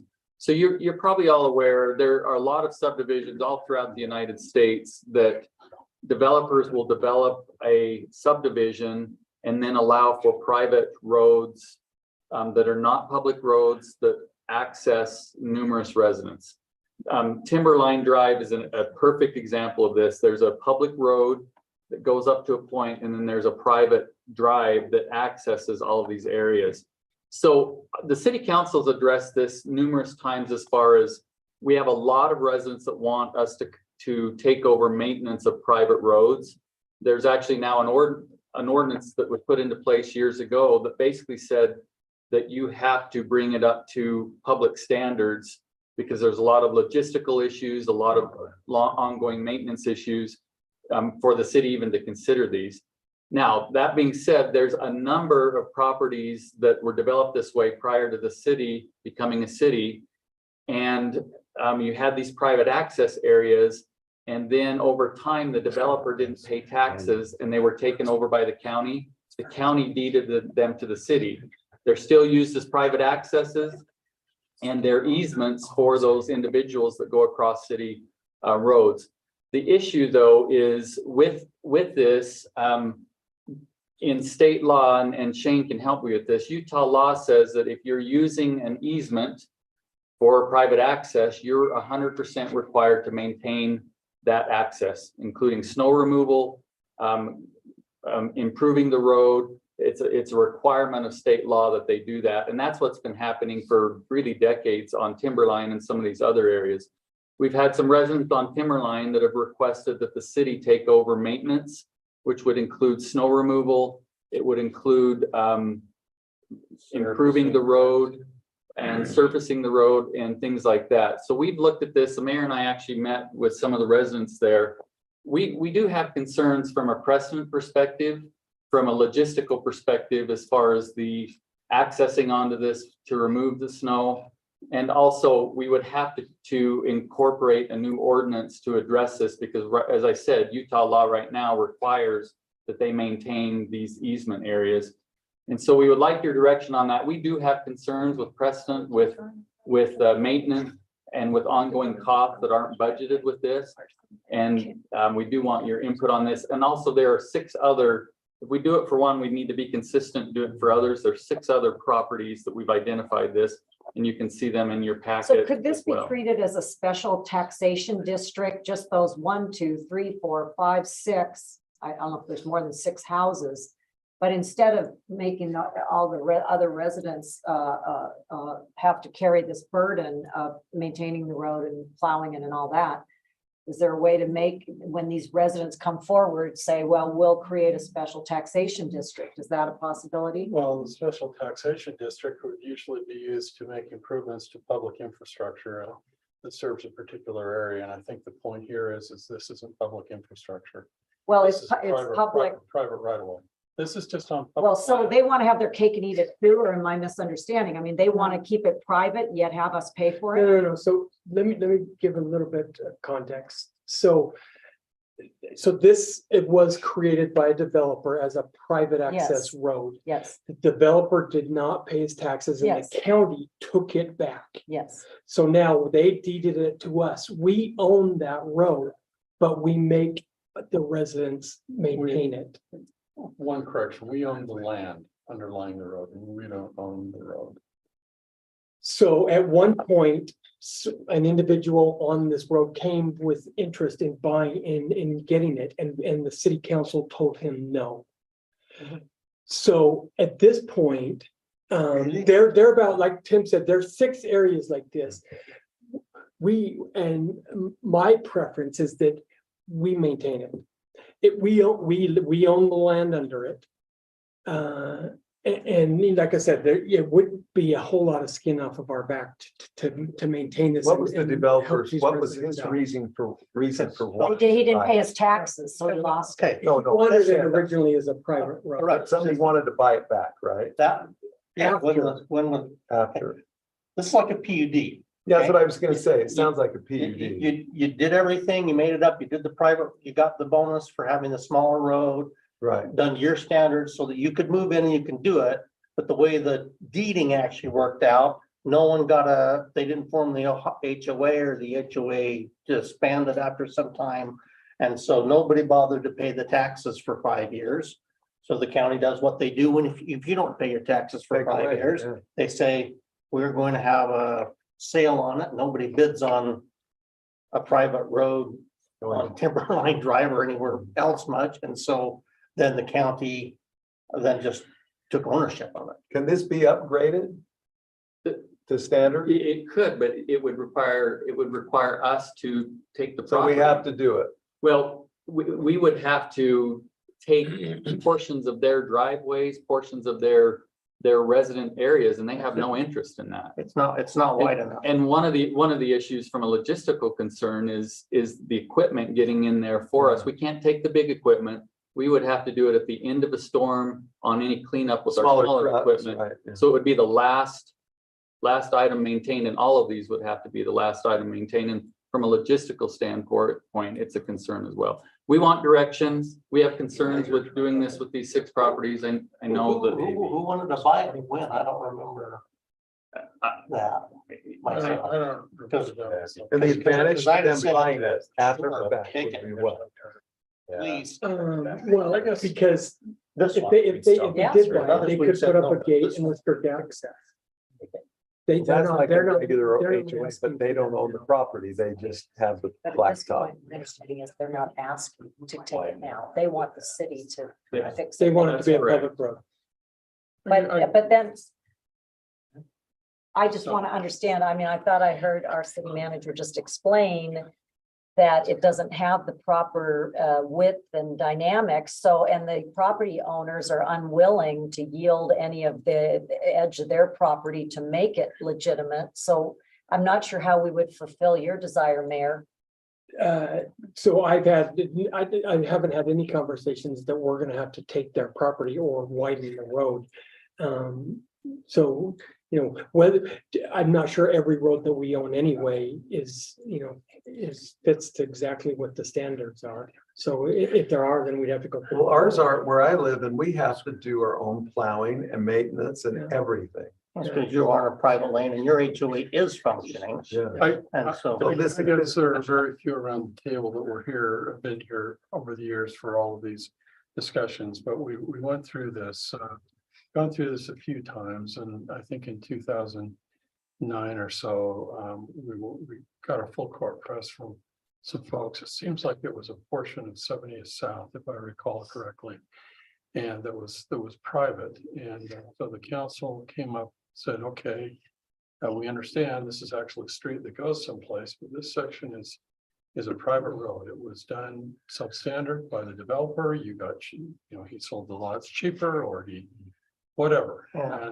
And so the council adopted a particular chapter of our transportation title to deal with the conversion or the acceptance of private roads to become publicly dedicated. But I think, as Tim mentioned, a fundamental requirement was that the roadway be brought up to city standards before the city accepted the dedication. And so that's what happened in that case. I think in all other cases, the council has rejected residents who have come in and said, we want the city to start maintaining this. Something that occurred to me today, this afternoon, that I haven't had a chance to discuss with Tim or the mayor, is that I think that Utah law is clear that those who use an easement are responsible for maintaining it in accordance with their use. And this particular roadway, Timberline, as I understand it, is a roadway to nowhere. It just serves as an access drive for the 6 or so residents that are along it. So there isn't a city component of the use. It's merely private use. I believe that under Utah law, those residents are required to maintain the improvements on their easement. If the city were to go ahead and take on the cost of these improvements and maintaining it in its current condition, to me, I think we need to grapple with 10.8.2 code, Utah Code, Title 10, Chapter 8, Section 2, which is a section that is intended to make sure the cities don't give away stuff without a quid pro quo coming back. So I think that we were inclined to do this. I agree that a code amendment would be necessary, and I think we probably also would need to look at whether we need to have a public hearing and a benefit study under this section 10.8.2 of the code. So I'm just asking for direction. Do you want us to proceed with looking at code changes to maintain these or not? That's the question. Well, the only way I would be able to support that is if we change also the codes related to developers and to make sure we close the door, so to speak, or slam the door on this potentially happening out into the future with other developments where we grant these private roadways only to have it come back to bite us. I mean, I'd have to see that to prevent more of this happening in the future if we're going to take on the financial burden of fixing what granted happened before the city was incorporated in most cases, right? Yeah. Do all these other properties, do they fall into this? Yeah, Paula, can you move on? There's 6 other properties, the same situation. City owns the land. Right. Keep going. This is just a larger There- view but of there- where but Timber. there are many potential Mill ones. Lane is one With, where the city owns a portion of the Not land. where we own it. well, Keep going. where we own it. But Now. and Yeah. well, with Milton Lane, But- what does it even access? It looks like does it dead end? I can't tell. On No, this one, it- does this just dead end? That's a piece of, it goes up the private. Oh, so this is actually the private lane here? You see, this is the gate, isn't it? Yeah. Yes, I don't, That's a I don't make my way up there often. Private lane includes all of this. yes. Well, Yeah, no, actually- Private after the It- cul-de-sac. Okay. after the cul-de-sac, it's. And then it dead ends, this is the end of the cul-de-sac here. Actually, another cool. Well, then Milton Lane is in the middle there. It goes down to the south. Keep going, Paul. Anyway, there's several others. There's Mill Lane, there's 2 on Siesta Drive, Those are in the middle of the street. middle in the street, but they're still, we own and they're Oh, wait. being utilized by property. So let me bring up one other thing. So on the Timberline, there's 6 homes. One resident refuses to pay anything. He doesn't have to, so it's being supported by 5 and the other residents getting off scot-free. If we had to drive a fire truck up there, which Yeah. we would have to do, and we damage the road, that's us. There's no reason, since that we own the land underneath the road, that we shouldn't probably improve it and make it accessible for fire and police. And rather than just saying, oh, sorry, 5 residents, the other guy won't pay. Well, what happens if they just refuse to maintain the roads? Then whose fault is it? So to me, this is a big gray area. It's not quite as black and white as we're making it out to be. And honestly, I'd rather make it safer and up to standard. It's not a big area. The 6 of them together are probably less than a quarter mile of a road. We have how many miles of roads in our city? So anyway, and this doesn't look like it's going to get resolved today. We probably need to study more as a council, and we're not going to have time to get to the points that we need. So I'm in favor, Tim, of moving on from this one Okay. real quickly.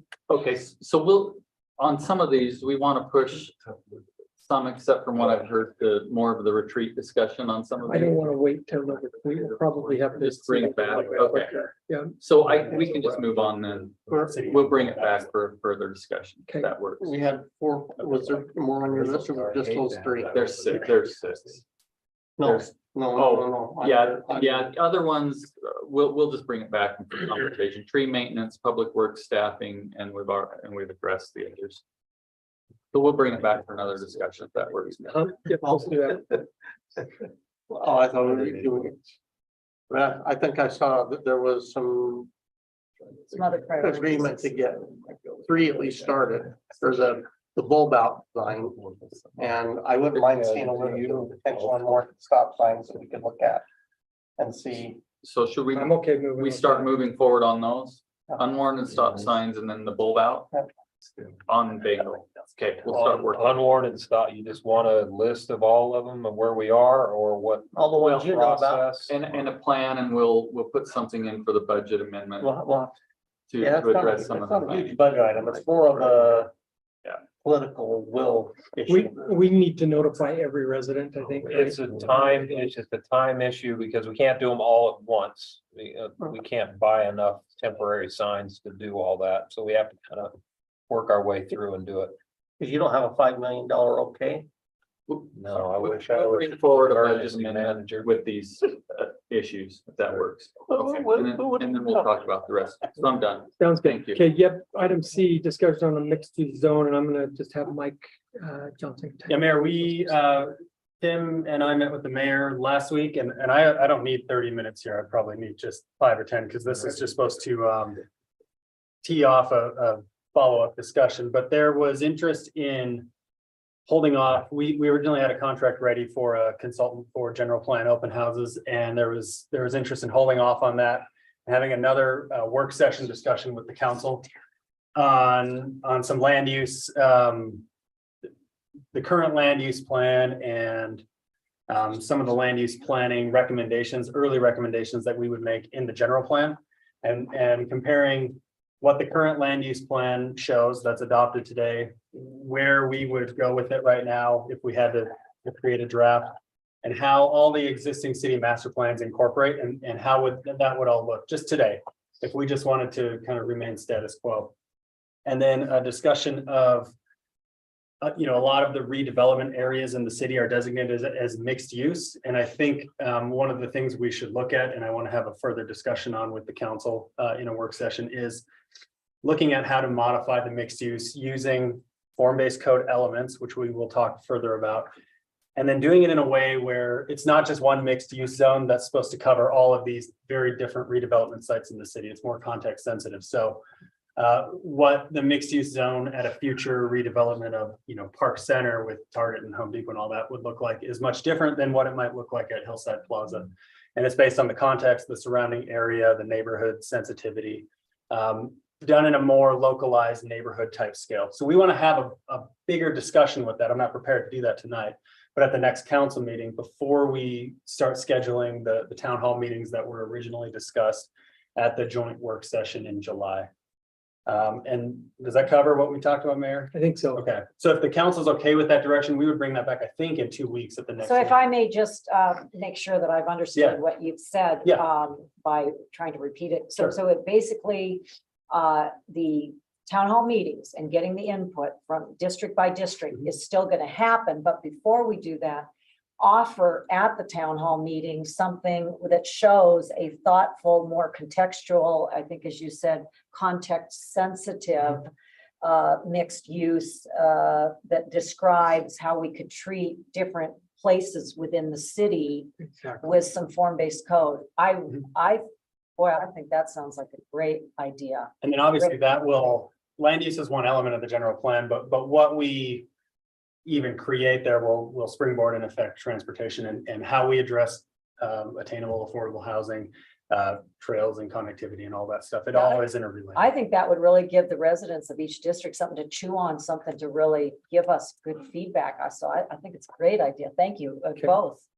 Great. And then there was interest also What's that, in. Sean? So it gives them an easier picture to digest. Sure, yeah, and what we want to illustrate is a lot of the things we'll be talking about really aren't that much different than what's on the books today. It's just defining them better and acknowledging, maybe one mixed use zone isn't adequate to cover all these very different areas in the city. There was also interest brought up in, this is kind of separate from the general plan, but modifying the mixed use ordinance today. Right now, the mixed use ordinance requires a mix of uses, but it's a really loose mix of uses. If you have a 10-acre site, and you just have 2 uses somewhere on the property, they don't have to be in one building. They can just be a mixed use project, can be horizontal mixed use, which is different uses in different buildings, but in the same project, as opposed to vertical mixed uses, which would be your traditional, retail centers or shops on the bottom and then residential above it. There was interest raised in that meeting of pursuing a code amendment today that would require vertical mixed use in redevelopment projects. And that could all be changed again through this general plan process. But I wanted to get the full council's feedback on that, because if we do initiate that, that will have to be a formal zoning text amendment. It'll go to planning commission. It'll come back to city council at some point, but we'd want that direction and to start working on that.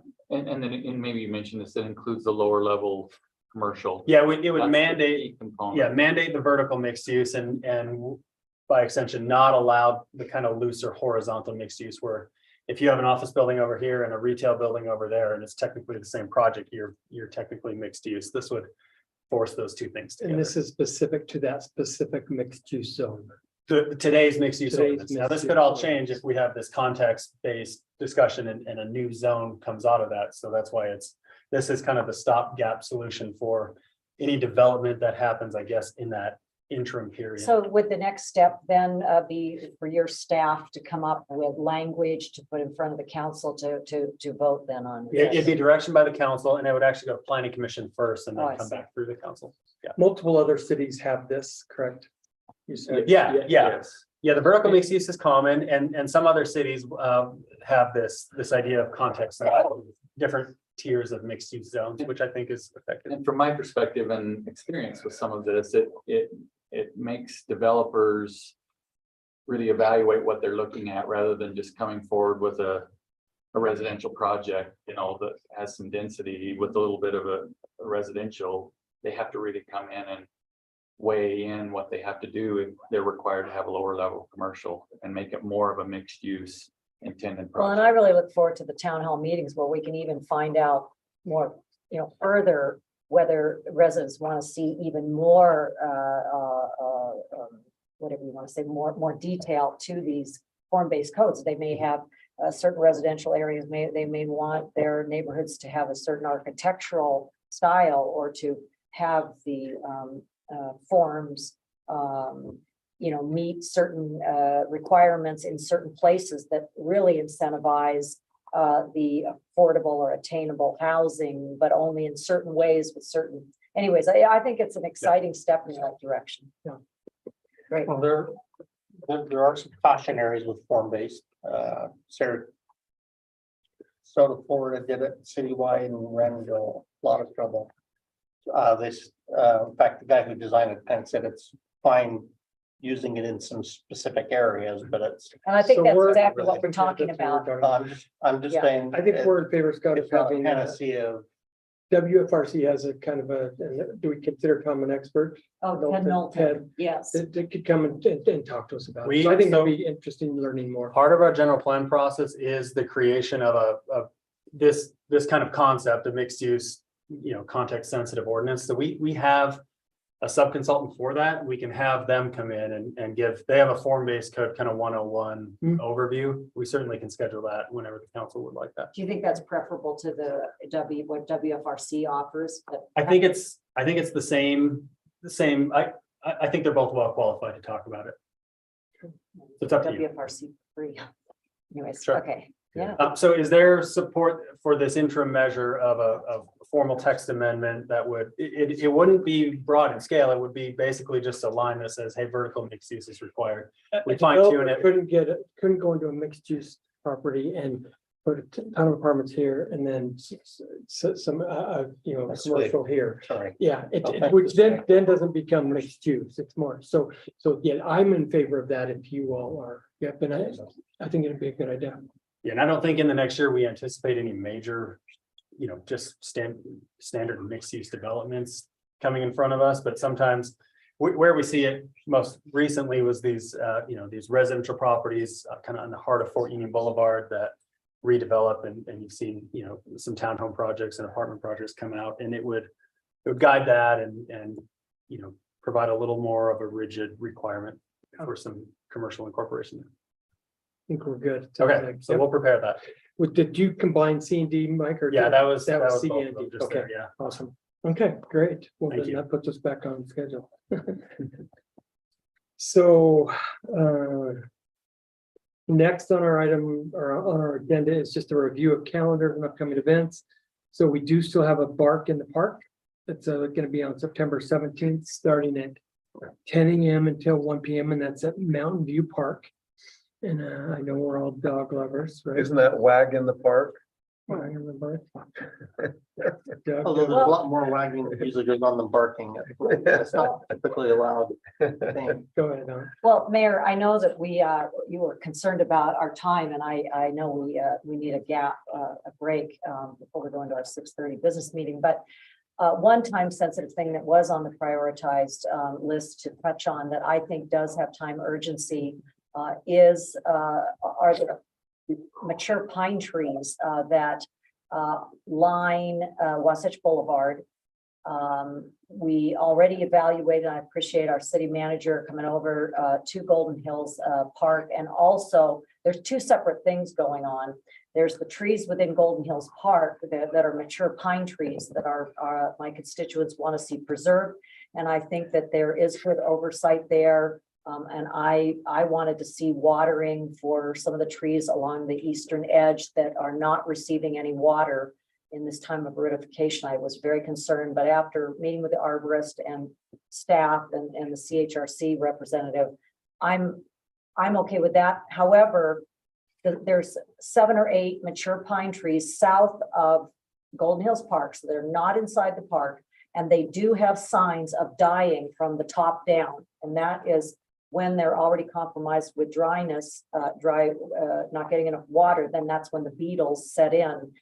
And for keeping Wasatch Boulevard, the boulevard that it is, I would like to see where the council is at with spending some money, and we don't have, I don't know what the monetary figure would be, but I think we would have to probably work with UDOT because these trees are off to the eastern edge, just south of Kings Hill Drive, and they are sprinkled in amongst other pine trees that seem to still be okay. But I would like to see something done before in 6 or 9 months from now, we say, oh, if we had only done something. Yeah, so one thing, and Paula, can you bring that up, that PowerPoint? So the areas, I may need to go out there with you because there are areas, these areas right here that I believe were the areas that you designated there, and we can pull it up here. But they are, right now, they're being watered by an adjacent residence. In fact, we were out there today taking pictures and he was wondering what we were doing there. And he says he waters those. In fact, I can't really tell from that picture whether so it that's might be them or good not. for Yeah. you and I, maybe when we meet next Can we, week to go can we out. have it in the discussion next week, in 2 weeks from now? about these ones? But here they are right here. No, Right no, here. that's not. them. So these right here are the areas that you defined in your text to me. Can you zoom or if you can, Make it bigger? That's, No. no, that's not, nope. okay, No, that's not them, because if this is the east side, they're not on the west side. they're on no, that's the west east side. That is the east side. Yeah. Well, then why does it healthy hemp? Oh, Yeah, okay, there's Regalia Road. yeah, so it's the east side. The fire station is just out of picture up there on the north. Okay, and here's the rehab place. So yeah, they are sprinkled in here. And if the arborist says that it's not a matter, if the arborist really thinks they're getting enough water, then maybe it's a matter of applying that beetle, something to slow the beetles down, because there's definitely at least 7 that are dying from the top down within this area. I hate to be a wet blanket here, but we've replaced, or no, we've had to take down 7 large pine trees on my side of the creek, and there's been about 12. Once the beetles get and start at the top, they're pretty much toast. Well, the arborist, I don't know. They want to I try. think it's worth looking at it. Yeah. Let's look at it. Let's look at it. Let's look at it. Yeah, I think that's, David Lawrence said that he was gonna look at it 3 weeks ago. Did he not give you any feedback Yeah, on well, that? we went out there as far as the watering. See these right here? They're all being watered right now. There's lines that the property owners run to them. Keep going, Paula. You can see there's.